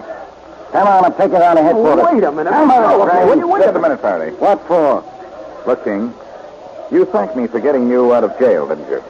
Sure, it's the least I could do, Blackie. Well, I wish you hadn't, because I cleared you of a forgery charge and got you into a more serious one, murder. King, you killed Walter Lane. Why, you... Grab him, Faraday. Oh, no, you don't. You never catch me. Grab him, Faraday. Yeah, I've got far, Blackie. I've got men at every exit. Blackie, King couldn't have killed Lane. Sorry, Bill. But King was out on bail until he went to trial, wasn't he? Yes, but Lane was the only man who could have cleared him. Lane was killed in the morning. King went to trial at noon. He didn't know he'd need Lane as an alibi until he heard the testimony against him at the trial that afternoon. But why, Blackie? Why would he kill Lane? What was his motive? I found the motive in the police records of Lane's death. Iowa City was the clue. Oh, I think even I see it now. Sure. Lane came here from Iowa City at the same time King did. Lane knew King had served time in prison in Iowa. He was going to blackmail him. I can almost guess the conversation. Lane came to King the morning of the trial and said for a certain sum of money he'd forget King had a prison record. Too bad. Well, looks like everything is under control. My boys grabbed King. Okay, Faraday. You can take over from here, I suppose. You shouldn't have any trouble making King confess he killed Lane to stop a potential blackmail stunt. Do you think you're up to it, Farraday? I don't know. Your guess is as good as mine. Wrong, Inspector. The reason I cracked this case and you didn't is that my guess is a whole lot better than yours.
Can you get me my car, Jim? Oh, Blackie, back to soon?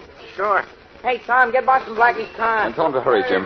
You bet, Blackie. And on a double, Tom. How much do I owe you? Give me your parking check. I'll figure the time. Oh, sure. What you nervous about, Blackie? In a hurry, that's all. Here's the check. Thanks. Gotta stamp the time out before I can figure out what you owe me. There we are. How much do I owe you? In at 7:45 and out at 8:12. That would be 50 cents. Hey, you keep the check. All right, here you are. Oh, sorry. I didn't mean to drop it. Hey, Blackie, you sure are nervous. What's the matter? Nothing. Hey, what's that on your sleeve? My sleeve? Yeah, that's the red stuff down there by the sleeve buttons. Oh. Blackie, that looks like blood. What is that? That, Jim, is none of your business.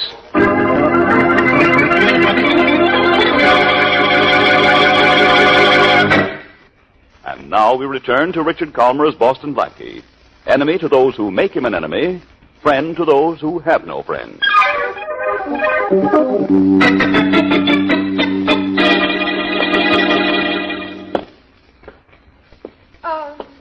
Just a minute, please. Yes? You're Boston Blackie, aren't you? Yes, but I'm in a hurry. The switchboard operator said you'd be back. I've been waiting for you for 2 hours. 2 hours? Sorry. I'd have waited 2 days if necessary. Say, don't I know you? Oh, you might. I'm Carol Williams. Oh, yes. You used to be pretty friendly with a fellow named Fred Orland. Yes. That's why I'm here. Fred got out of jail yesterday. I just wanted to warn you. About what? About Fred. He's going to kill you, Blackie. You mean he's going to try? You were the one that sent him to jail. You know what he promised to do when he got out. They all promise that. Yes, but Fred is different from the others. I ought to know. I was his girl for 3 years. I don't know why you go to the trouble of warning me about Fred. He went to prison with no love for you. Or for his brother John. Or for Bill Andrews either. But you're the first on his list. I'll take care of myself. Don't worry. Look, Fred's getting to town today. I don't know how soon there'll be trouble. Would you take my new name and address, just in case? New name? Yes, I moved to an apartment on 928 Davis Lane under the name of Leslie Barnes the day I heard Fred was getting out of jail. No one knows my new address or my new name. Well, I know it now. But nobody else. Look, let's stop fooling. What do you really want to talk to me about? Just what I've told you.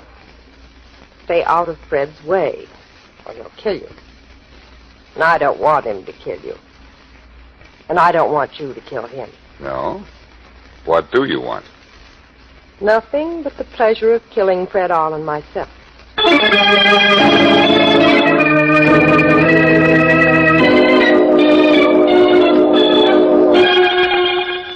All right. Wait till I get inside. All right, I said. Either rings when I'm coming in or going out or taking a shower. Okay, don't overdo it. Hello? Blackie, this is Faraday. It's all right, Inspector. I won't tell anybody. I've been trying to reach you for the last hour. Well, that's swell. If it's your last hour. I don't want any of your wisecracks, Blackie. I'm in room 802 in the Midland Hotel. Oh, and you're lonesome? No, I'm not lonesome. I've got a corpse to keep me company. Bet it outsmart you. Who's dead, Inspector? An old pal of yours, Blackie. A guy who swore to kill you as soon as he got back from a vacation in the big house. Fred Orland? That's right, Blackie. He's been dead just a little while, and I have a hunch you killed him. You're hunch drunk as usual, Faraday. I didn't murder Orland. Anybody I can murder for you today? I don't say it was murder, Blackie. It was probably self-defense. But everybody in town knows Orland was out to get you. Were you at the Midland Hotel a little while ago? When you ask me, that means you don't know, so why don't you try to find out? So long, Inspector. Blackie, you listen. Yes? Suzanne. Yes, Blackie. Suzanne, were you at the lobby switchboard when I was down there talking to that young lady a little while ago? Oh, yes, I've been here since 4 this afternoon. Well, she said she'd been waiting for me for 2 hours. Is that right? Oh, no, Blackie. She came in about 5 minutes before you did.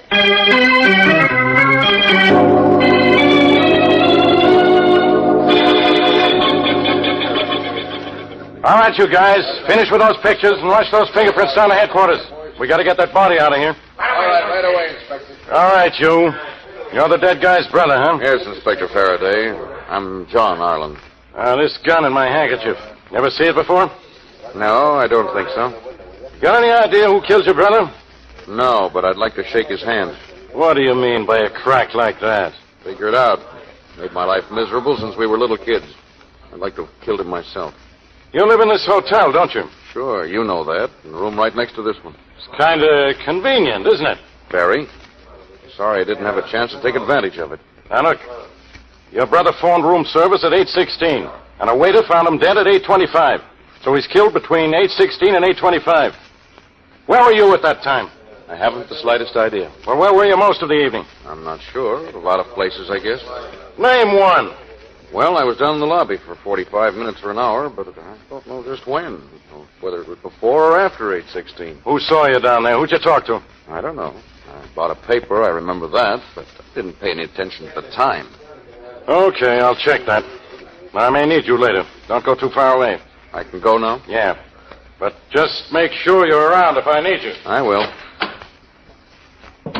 Oh, hello there. I'm from the Globe. Aren't you John Arlen, the dead man's brother? Yeah, but I don't want to talk to reporters. Who killed your brother, Mr. Arlen? I don't know, but I'm sorry I didn't. I'll print that. Print it. Put in a headline for all I care. That's your room right next to the murder room? That's right. Put that in the headlines, too. Oh, come on, Mr. Arlen. Give me a... Pig. Yes? Operator, get me Ingersoll 21561. Yes, sir. One moment, please. Police. Porters. Better leave me alone.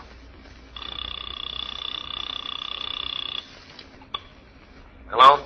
Bill Andrews? Yes. Bill, this is John Arlen. Oh, yes. Fred's been killed. Yes, I know. I want to talk to you. I'd like to talk to you, too. Well, your house isn't safe. The cops will be after you. You can't come here. I can meet you in my car. Your car? You can drive a car? I can't walk, but I have special braces for driving. I'll meet you at the corner of Oak and Brewster Streets. We can talk in my car. Okay. What do the police know so far? Do they know much about us? Doesn't everybody? I think we'd better frame our alibis together. I'll see you at the corner of Oak and Brewster.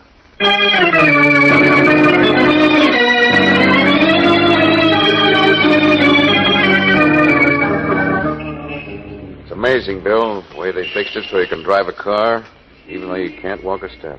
The leg braces aren't comfortable, John, but after 2 years, it's worth anything to get out of that wheelchair once in a while. Oh, someday they'll give you braces you can walk with. I hope so. But, about Fred. I told the cops I was sorry I didn't get to kill him. When they come to me, I'd like to tell them the same thing. You might as well. You have as good a reason as I do. Maybe better. But I don't dare tell them that. Look, Bill, I was in the hotel when Fred was killed. You've got to give me an alibi. Oh, that's fine. Only I was in the hotel when it happened, too. You were? Did you kill him? I think, we'd better frame an alibi for the two of us. What do you say we frame one for the three of us? Huh? Who are you? What are you doing back there? Sitting on the floor. It's very uncomfortable, too. Who are you and where did you come from? I came from your garage, Andrews. I was on my way to visit you, and I saw you wheeling yourself out to your car, so I thought I'd ride back here. Who are you? Boston Blackie, John. Another one of your brother Fred's pet peeves, remember? Remember? You're the guy he promised to kill within 24 hours after he got out of jail. Yes, but that's one worry I don't have any longer. Then you're in this as much as we are. That's why I suggested a moment ago that we frame an alibi for the three of us. Or perhaps I should have said for the four of us. 4 of us? Carol Williams is involved in Fred's death, too. In fact, she mentioned both your names to me. Bill and I were at the hotel when Fred was killed. Were you and Carol there? Not together. I was there, I know. And I have a hunch she was there, too. She lied about having waited for me in my apartment building for 2 hours. Carol hated Fred as much as I did. She could have killed him. Why did you hate him, Bill? I was his business partner in the better days. When he went crooked, he involved me. I spent a few years in prison myself. That's not going to sound so good when Faraday hears it. Oh, I'd have killed him on general principles. But I didn't have any better reason than the rest of you. No better reason, only a better alibi. You can't walk. Now, look, only one of us killed him. Do you want to take the credit, John? I've got troubles enough. What about you? I was in the hotel earlier tonight. Does that answer your question? We were all in the hotel. Look, we're not getting anywhere accusing each other. I say we'd better get hold of Carol. Get our stories straight. We're all suspects. Yes, 4 of us are in a jam, Andrews. And I think we'd better get alibis that will gel.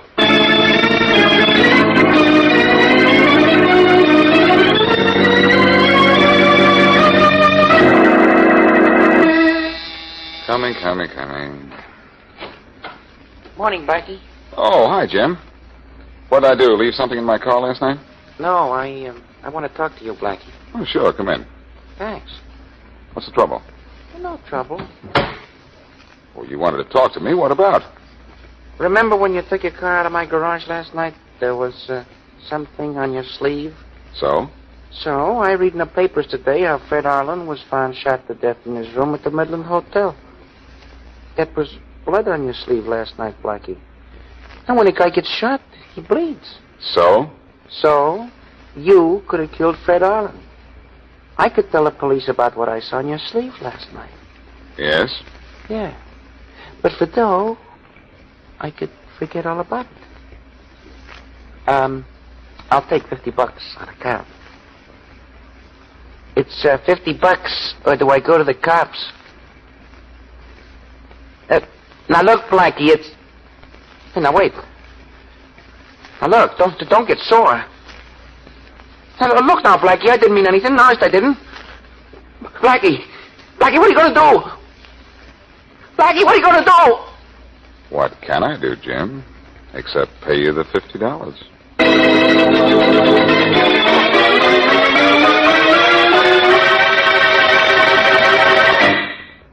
And now, back to Boston Blackie.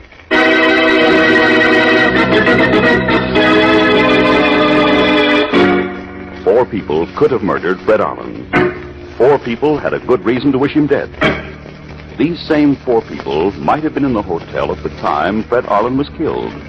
And one of these 4 people is Boston Blackie. As we return to our story, Blackie is in the office of Police Inspector Farraday. Well, Blackie, this is once I don't have to waste my time chasing you around town. What are you going to waste your time doing, Inspector? Look, don't get me sore. I know you didn't kill Fred Arlen, but you're not clear of this completely. A girl by the name of Carol Williams came to see you last night, didn't she? Sure, so what? So it's just as I thought. She shot Arlen and came to see you right after. Boy, you think I don't know what I'm talking about, huh? Well, Inspector, I always think that. Okay, wise guy. I had my men check on the pistol we found in Fred Arlen's room. It was bought at Rodman's pawn shop, and it was bought by a girl Rodman identified as Carol Williams, and I'm holding her. Where did you say she bought the pistol? At Rodman's pawn shop. Say, maybe she bought the gun for you. I do my own shopping, thank you. Okay, Blackie. But if you know what's good for you, keep your nose out of this. I'll do even better, Faraday. I'll hold my nose in the air, and maybe I may sniff something.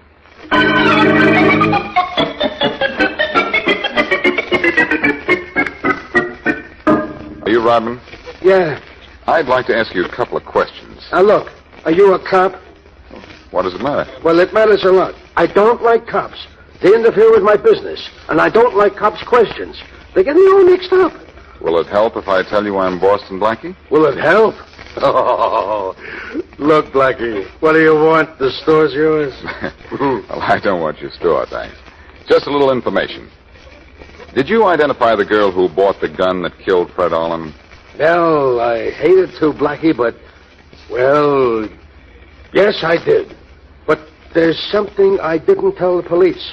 Oh? Right after this Williams girl left my shop, a fellow walked in and asked me what she bought. So I told him she had bought a pistol. He, walked in here?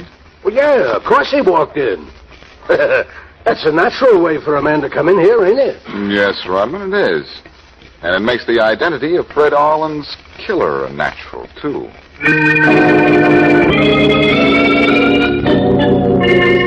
Look, Andrews, I'm sorry to bother you. I know it's tough to get out of bed and into a wheelchair in the middle of the night, but I think I have Fred Arlen's killer. It's John Arlen.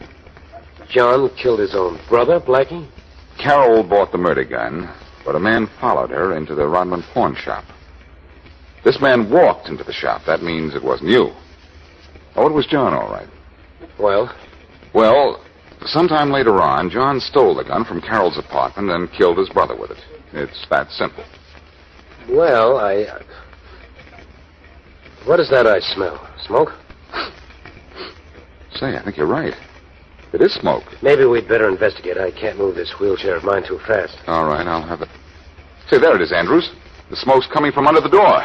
Good heavens, the only exit from this room is blocked. Except for the window, and I'm getting out of there. Hey, Blackie, wait, help me. Sorry, pal. There's one thing I can't stand. It's fire. I'm getting out of here. Oh, wait for me. I'm getting out with you. Okay, Andrews. Thanks.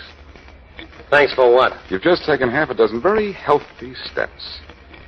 I thought you couldn't walk. The fire, Blackie, that's... There isn't any fire. The smoke's coming from some newspapers. I set on fire before I came in. So you can walk, Andrews, eh? All right, I can walk. So what? For 2 years, you've been confined to a wheelchair, supposedly paralyzed from the waist down. Did you plan on killing Fred Arlen that long ago? I didn't kill Fred. You can't prove that I did. Maybe not, Andrews, but I certainly am going to try.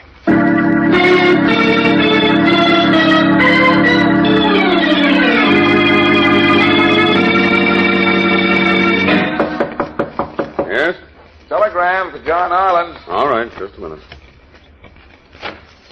Hello, John. Blackie. I want to talk to you, Blackie. Beat it. Don't close the door yet. I said beat it. You're not getting in. No, I think I am in. What do you want with me? Well, I just want to give you some good news. I know who killed your brother. Huh?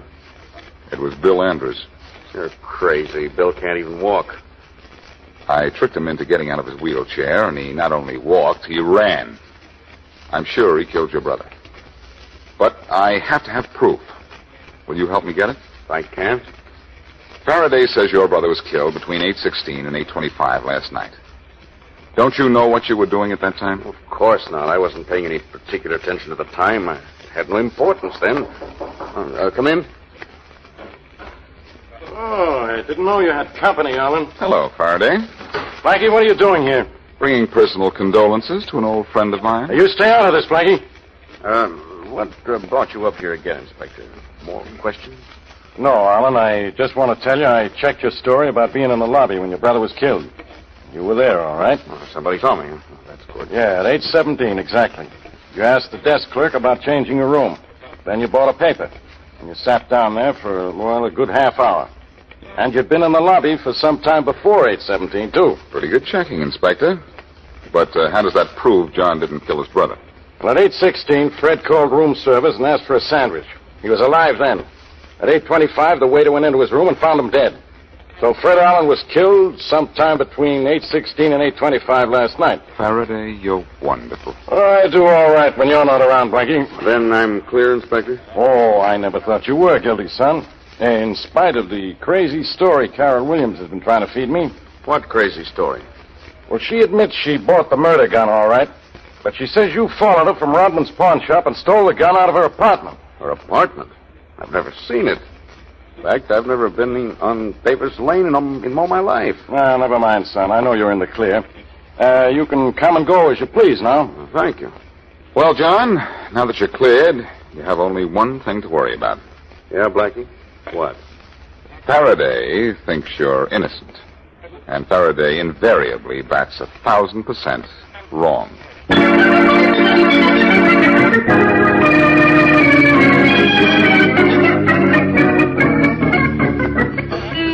Hey, Jim, get my car for me, will you? Yeah, sure, Blackie.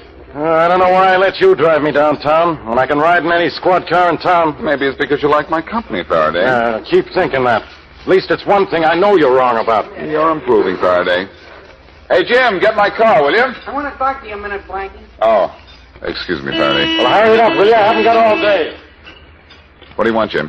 That $50 you gave me didn't last very long. I want more. Oh, sure, Jim. But I'd like you to meet a friend of mine first. Oh, Faraday, come over here, will you? Look, will you stop stalling? Let's get out of here. I think we're leaving right now. Jim, this is Inspector Faraday of the police. Huh? Now, would you still like to... I'll get your car right away, Blackie. Give me your ticket. I'll stamp it. Here. Yeah. The timeout shows exactly 1 hour. That's 75 cents. Here's your ticket, Blackie. Thanks. I'll get your car out right away. What are you putting that ticket in your pocket for, Blackie? I don't know. Habit, I guess. Say, I must have save-itis. Here's my parking ticket from my... Holy mackerel! What were you doing down here last night? You'll find out. Hey, Jim! I'm getting your car, Blackie. Never mind. Check it in again. I won't be needing it just yet. Hey, what is this? This is where we go back to the Midland Hotel, Faraday. What for? For you to go down to the room service and for me to go on the phone and show you how a dead man can call for a sandwich.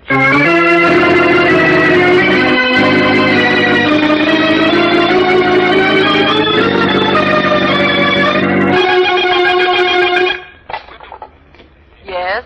Give me a room service, please. Yes, sir. Room service. Is Inspector Faraday down there? Oh, yes, he is. He's right here by the phone. Put him on, will you? Yes, sir. Here he is. Hello. This is room 802. I'd like you to send up a roast beef sandwich and a glass of milk, please. Look, Blackie, will you quit playing games? I'm not playing games, Faraday. I'm serious. You say Fred Allen was killed sometime after 8:16 last night. Because at 8:16, he called room service for a sandwich. Now, is that much right? Yeah, that's right. Can a dead man make a telephone call? No, but somebody else can fake it. You think I'm in room 802, don't you? Oh, aren't you? No. I'm in a booth in the lobby using the house phone. Maybe using the same phone that John used at 8:16 to call room service after he'd killed his brother. Very clever, Blackie. Except for one little point. You have no way of knowing Fred Allen was dead before 8:16. Nice point, Faraday. But I do know Fred was dead before 8:16. The parking ticket I got last night when he was killed shows I took my car out of the garage at 8:12. So what? So I'd just come from Fred Allen's room, and he was dead. And it's a good 5 minutes walk from here to that garage. I thought I'd find you were mixed up in this. I'm not the one that's mixed up. You fell for John's story about being down here in the lobby just the way he wanted you to fall for it. I bet Fred was dead, well, a good half hour before John established his alibi. Yeah, but what about the gun? It belongs to the girl. She told you the truth, Faraday. Didn't she say she'd just moved to an apartment on Davis Lane under an assumed name so Fred Allen couldn't find her? Yeah, so what? Remember when John denied he'd stolen the gun from her? He said he'd never been on Davis Lane in his life? Well, that's right, Blackie. You did. That's so right, Inspector. It proves he did steal a gun. Unless he followed her, he couldn't have known where she lived, and I've just proved how he could have been down here in the lobby after his brother was dead and built himself an alibi. Blackie, I think you're right. You think I'm right? Sure, it's as simple as the alphabet. Now. But it wasn't simple when I started. There were 3 suspects. Carol Williams, John Allen, and Bill Andrews, a cripple who could walk. So how did he fit into this? He didn't. He hated Fred Allen, sure, but Faraday, you can get him on another charge. He was temporarily paralyzed after an accident 2 years ago and has been posing as a cripple ever since to collect a lot of heavy accident insurance compensation. Well, that's not my department, but I'll see that it's investigated. All I'm interested in is this guy, John Allen. I'm going to grab him, but quick. You better be quick, Faraday. He outsmarted you once. But remember, I've got the goods on him this time. Sure you have, but remember, you've got the goods on him only because I supplied the material.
Mr. Kingston, you must be lucky at everything else. You certainly have no luck at all with cards. You don't have to tell me that, Miss Gaines. I suppose you want the diamond right away. Oh, your IOU will be good enough until morning. I trust you, Mr. Kingston. Until tomorrow morning. Come in. You want us for something, Miss Gaines? Yes, Harry, come in. Both of you. You too, Bill. You want this guy watched, Miss Gaines?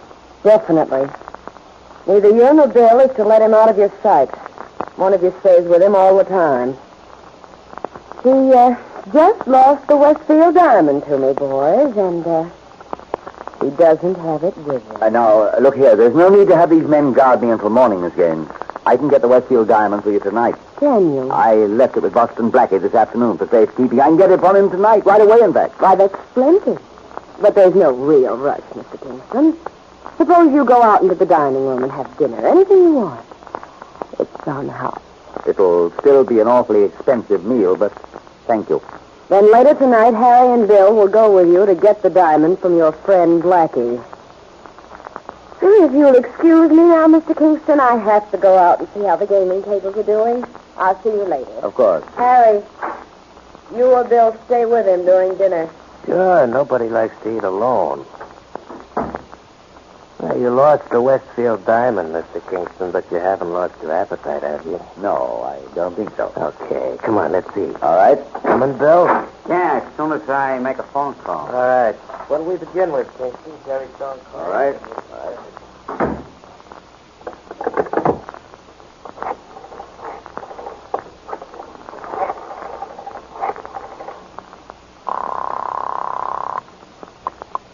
Hello? Boston Blackie? Yes? I want to give you a little tip. Your friend Charlie Kingston gambled the Westfield diamond in a game with Elizabeth Gaines and lost. And at 11 o'clock, he's coming to your apartment with a couple of guys to get that diamond. Yes? Yeah. I got an idea how you and me could make some money, Blackie. Suppose when Kingston and these guys get up to your apartment, the Westfield diamond isn't there.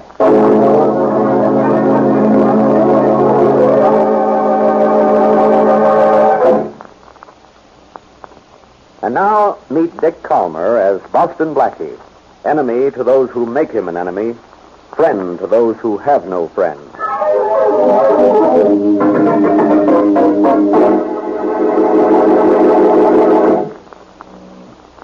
51 Sunset Parkway, good evening. Oh, hello, Martha, just a minute. I'm ringing 11D. Martha, I'll call you back later. The board's awfully busy right now. 51 Sunset Parkway, good evening.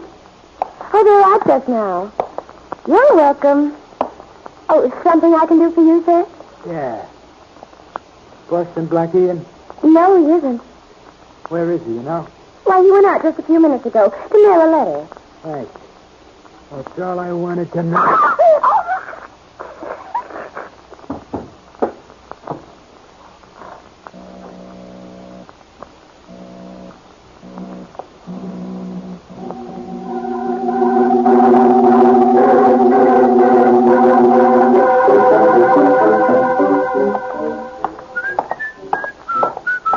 All right, Blackie. Don't move.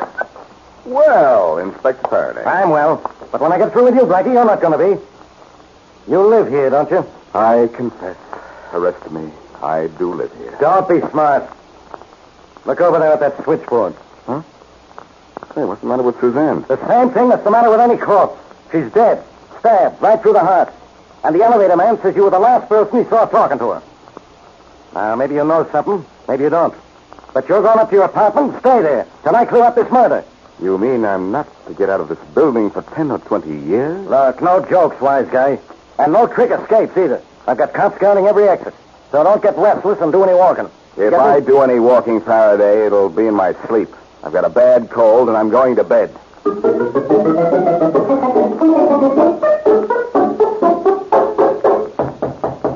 All right. I'm coming.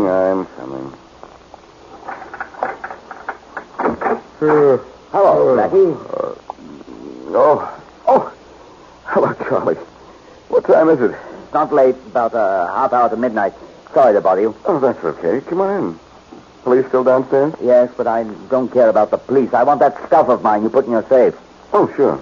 You two men wait out here. I think we'll come in. Who are your friends, Charlie? They work for Elizabeth Gaines. I lost the Westfield diamond to Elizabeth Gaines in a card game tonight. Yeah, we're here to see that he gets it. Blackie, open your safe, will you? Oh, sure, Charlie. I ought to forget the combination and open the safe by here, just to keep in practice. There, Supper. Thanks, Blackie. Here's the stuff you asked me to put in the safe for you. I don't want these papers, just the diamond. What diamond? The Westfield diamond. I gave it to you this afternoon. Now, wait a minute, Charlie. Who are you kidding? Blackie, for heaven's sake, will you give me my diamond? The diamond I left with you. You put it in the safe here. I saw you do it. You must be out of your mind, Charlie. You didn't give me any diamond. You put it in the safe. I saw you do it. Well, look for yourself. It isn't here. Blackie, this is serious. I have to have that diamond. I think we'd all better be serious. Bill. Yeah, Harry? I'm taking Kingston back to Miss Gaines. You get this place a going over until you find where Blackie's hidden that stone. Sure thing. Come on, Kingston. Wait Come a minute. on. Wait. Blackie, please. Where's the diamond? I'm sorry, Charlie. I don't know. I never saw it. Come on, Kingston. We're wasting time. All right. But I don't understand this. I just don't understand. Find that diamond, Bill, if you have to tear this place apart. You bet. Well, where do you want to begin tearing, Bill? Now, you know I'm not going to waste my time doing that, Blackie. Not after our phone conversation. Where'd you hide the diamond? What diamond? What diamond? Kingston's diamond. I called you up and tipped you that he'd lost it to my boss. Oh, you were the one who called. Yeah. Where'd you hide it, Blackie? I know where we can get maybe 50 grand for it. Well, that's fine, Bill, except for one thing. I don't have the stone. Now, look. I don't like double crosses. Well, start hating yourself right away, then. Oh, kind of quick with a gun, aren't you, Bill? You better be just as quick with that diamond. Now, this gun will make a hole in one. One Boston Blackie. I guess I lead a lucky life. Don't yell for help. Just ask who it is. Sure. Who is it? Faraday. Inspector Faraday? Sure. See what I mean, kid? Inspector Faraday of the police? Open up, Blackie. Okay, Blackie, you're lucky this time. I'm getting out of here. There's a back exit through the kitchen and out into the service hall. Open up, Blackie. Right away, right away. What's the matter, Faraday? Were you afraid I'd skip out? I want to talk to you. Lonesome. Look, wise guy. Somebody killed that girl downstairs, and I'm trying to find out who he is. Faraday, you have trouble finding out who you are. Don't bother me, will you? Well, this is bothering me. I've been checking into the girl's life, and she didn't know any wrong guys. You knew me, but only to speak to. Look, Blackie, this isn't funny. Where were you tonight? You won't believe me if I tell you. Well, at least somebody will be telling me something. Maybe I'd enjoy hearing a good story. Charlie Kingston played cards with Elizabeth Gaines tonight and lost the Westfield diamond. Ha. That's the punchline. Well, the game had to be crooked. So when one of Miss Gaines' little playmates called me up and told me Charlie had lost a stone, I put the diamond in an envelope and mailed it to myself in care of general delivery. Is that what you were doing just before you came in tonight? I was gone about an hour. After I mailed the letter, I went to a newsreel theater. But cheer up, Faraday. As soon as I get Charlie and his diamond straightened out, I'll solve the girl's murder for you. You're not so smart, Blackie. You mailed that diamond to yourself to keep it away from the Gaines gal's little boys. But what are you going to do with it next? Well, I sat right down and wrote myself a letter. When I get the diamond, I'll think of your question and sit right down and write myself an answer.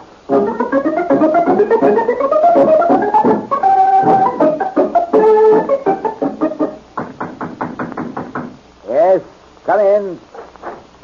Hello, Kingston. Oh, Westfield. Come in. How's everything, Kingston? Everything's fine, Westfield. You seem a little nervous. What's the matter? Nothing. I've got company in the next room. Well, I've got a little surprise for you. Oh? I'm ready to buy back my diamond. When can I have it? Well, I don't know. You don't know? Look here. What's wrong? I don't know what's wrong, Westfield. The diamond's lost. Well, it isn't lost, really. I know where it should be, but I don't know where it is. Look here, Kingston. I sold you that diamond for $100,000 with a provision that I could buy it back at a profit any time within 6 months.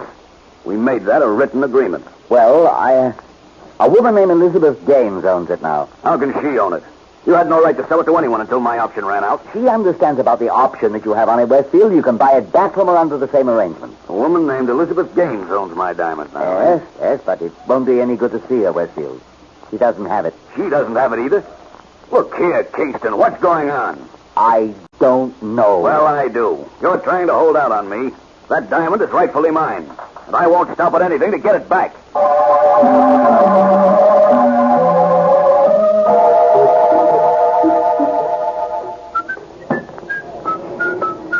Good morning, Blackie. Hello, Faraday. What are you doing at the post office? Trying to find the cause of death in the dead letter department? You thought you'd pull a fast one on me, didn't you, Blackie? Well, it isn't there. What isn't where? That diamond you said you sent yourself last night in care of General Deliveries. I just asked for it. Good boy, Faraday. You never disappoint me. You always do exactly what I think of. I might have known you were lying. I wasn't lying. It's there now, but under the name of John Q. Jones. Come on in, I'll show you. How are you doing on the murder of the switchboard operator? I'm about ready to mark that one unsolved. I can't find one clue. Well, don't mark it yet, Faraday. If I have 10 minutes to spare this afternoon, I'll solve it for you. Here's the general delivery window. Yep. Do you have a letter here for John Q. Jones? John Q. Jones? Yes, John Q. Jones. Well, we did have, but John Q. Jones called for his letter a half hour ago.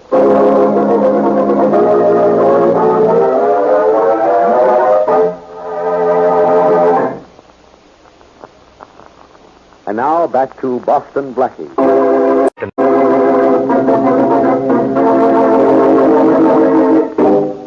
In an effort to keep Charlie Kingston from delivering a diamond he lost in a crooked card game, Blackie mailed the diamond to himself in care of General Delivery. But when he went to the post office the next morning, the letter had already been picked up. Meanwhile, the original owner of the diamond has demanded that he be allowed to buy the diamond back, as Kingston promised. And the switchboard operator in Blackie's apartment building has been murdered. Our story continues in the office of Elizabeth Gaines, professional gambler to whom Kingston lost the diamond. You're Elizabeth Gaines? Yes. I'd like to talk to you. Well, go ahead and talk. Who are you? Rogers is my name. Robert Rogers. All right, Mr. Rogers. What's your business? For Westfield Diamond. I want to make a deal with you. You don't look like the type who makes deals. My money's the right type. You have the diamond, I have the money. We'll swap. Well, in the first place, I wouldn't sell the diamond if you offered me all the money in the National Bank. In the second place, I don't have the diamond. I don't like women who lie to me, Miss I Gaines. don't have the diamond. My friends tell me you do. Your friends don't know what they're talking about. You won the diamond from Charles Kingston, didn't you? Yes. And what's more, I sent two of my men with Kingston to collect the stone from Boston Blackie. Then you ought to have it. I don't, though. One of my men, Harry, brought Kingston back. The other one, Bill, stayed in Blackie's apartment to search for the diamond. I haven't seen Bill since. Uh-huh. You know where Bill lives. Maybe we can go up to his place and ask him if he has the diamond. Yes, I know where he lives. And if he has got it and hasn't reported to me, he's one bill I'm going to pay personally.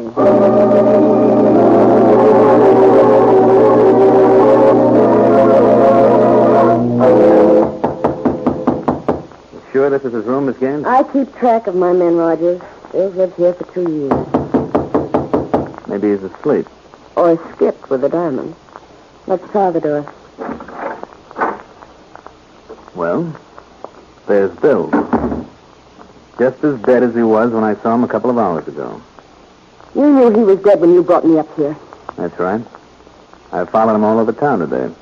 Lost him for a while, then found him like this. Look, what are you trying to do? At present, trying to get my hands on the Westfield diamond. And? So maybe we better work together from now on, Miss Gaines. We both want the same thing, don't we? Sure. But if I get my hands on that diamond, that doesn't mean I'll sell it to you. But I think you will, Miss Gaines. I think you will.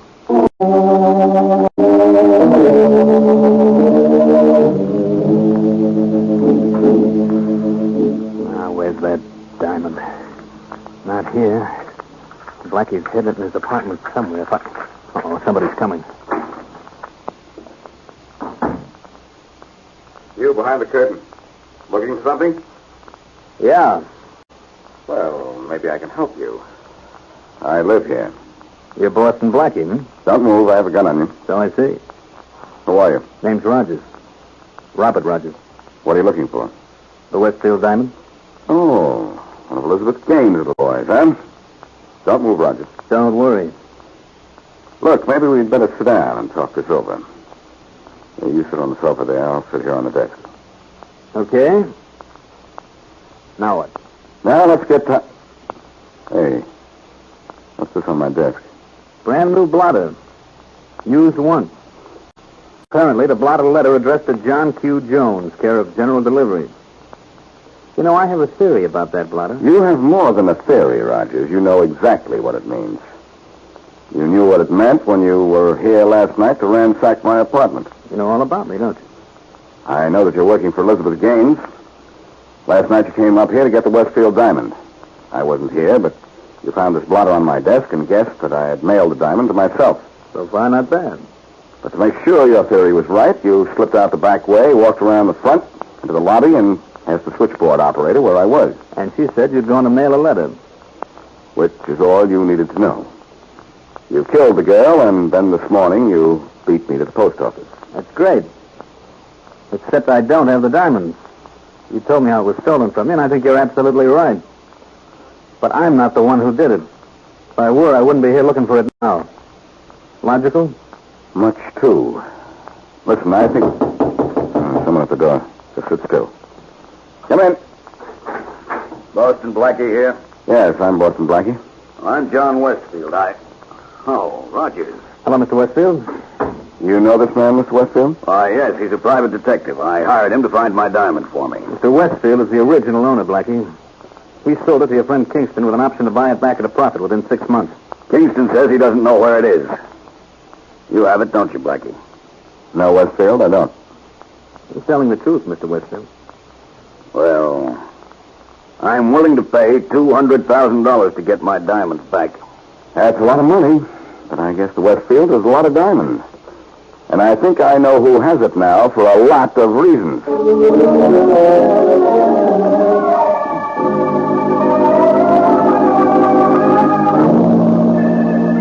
Look, Miss Gaines, forget the Westfield diamond and settle Charlie Kingston's debt for cash, will you? I want the diamond, Blackie. That's all I want. $125,000 in cash. Will you settle for that? I'll settle for the Westfield diamond. And nothing else. Do you think you'll ever get it? I'm sure of it. You have it, Blackie. One of my men made a deal with you over the phone the night Kingston lost the diamond. My switchboard operator listened in and told me all about it. I don't make deals like that, Miss Gaines. You make them, but you don't live up to them. You killed Bill later on. He's dead? You ought to know you killed him, and you have the diamond. Wrong on all three counts. But say, you could have killed him. I don't like to be talked to like that. No, we'll start getting used to it. Your kind makes me sick. You'd steal, cheat, murder, Shut up, anything. Blackie. Or I'll have you shut up. I saw you push that button. You don't have to. Well, Miss Gaines? Blackie was beginning to use a little unpleasant language, Martin. Stick around. Sure, Miss Gaines. So this is Martin. You have a lot of little boys running around, don't you, beautiful? Where's Harry? He's busy. And just so you don't get reckless, Blackie, take a look at this. Oh, a knife man. Seen one of you guys in years. We do all right. It's quick and it's quiet. Now, Blackie, about the diamond. Let's not start that again.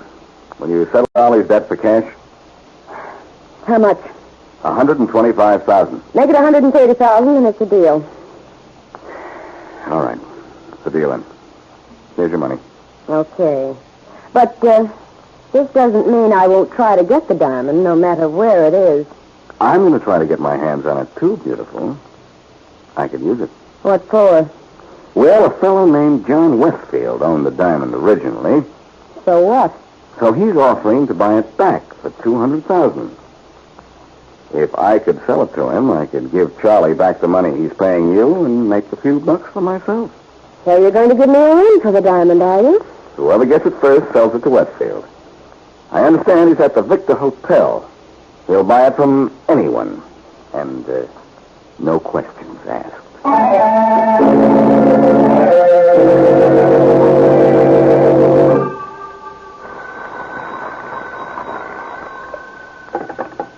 Hello? John Westfield? Yes, this is John Westfield. Where you been? I've been calling you for the last half hour. Oh, I'm sorry. I was out. Who is this? Never mind what this is. I understand you want your diamond back. I certainly do. You have it? No, but somebody who does is on their way up to see you. Wonderful, wonderful. Who is this? Never mind.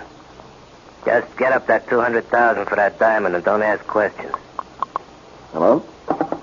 Hello? Hello, Mr. Westfield. So you're calling yourself John Westfield, Blackie? What's the idea? A brilliant idea, Faraday. Well, I've got an idea. You're going to jail. What for? Murder. I found Bill Smith's body in his room a while ago. And Elizabeth Gaines said he made a deal with you to steal a Westfield diamond. Faraday, you were smart enough to follow me here, and I was smart enough to let you. Now, don't be your usual stupid self and spoil everything. Come on. We're wasting time. Look, give me 2 or 3 minutes, and I'll show you who has the Westfield diamond and the killer you're looking for. Both of them? It's only one. Oh, come on, Blackie. We've got that. Faraday, please, hide in the next room, will you? Quick. All right, Blackie. I've got a gun on you. Don't forget it. Come in. I'm looking for Mr. John Westfield. He isn't here, Miss Gaines. Blackie, you. I think you'd better come in. Let go of me. Let go of me. You might as well stop struggling, Miss Gaines. I know you have the diamond. Let go of me. All right. You're a cheap liar, Blackie. I'll take that purse if you don't mind. You think I'm fool enough to have the diamond with me? Oh, maybe it's not in your purse, but I can dump everything out of it just to make sure.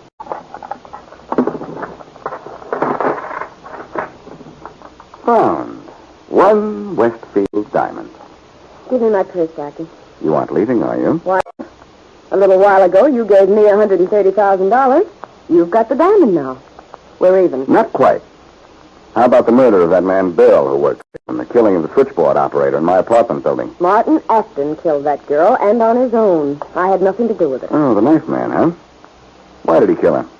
I sent him to your apartment to look for the diamond. He saw that blotter on your desk and thought you'd mailed the diamond. So he checked with the operator, and she told him you had mailed the letter. The fool was afraid she'd remember him, so he killed her. And incidentally, Blackie, he got the diamond for me from the post office this morning. Thanks, Miss Gaines. Faraday, have you heard enough? Not quite, Blackie. The police? The police, Miss Gaines. But I also want to know who killed your man, Bill Smith. I don't know. I do, Faraday. Martin Acton. On this lovely lady's orders. You're awfully smart, Blackie. This time, maybe. You're a good gambler, Miss Gaines. And you know, sometimes you gotta lose. This just happens to be one of those sometimes.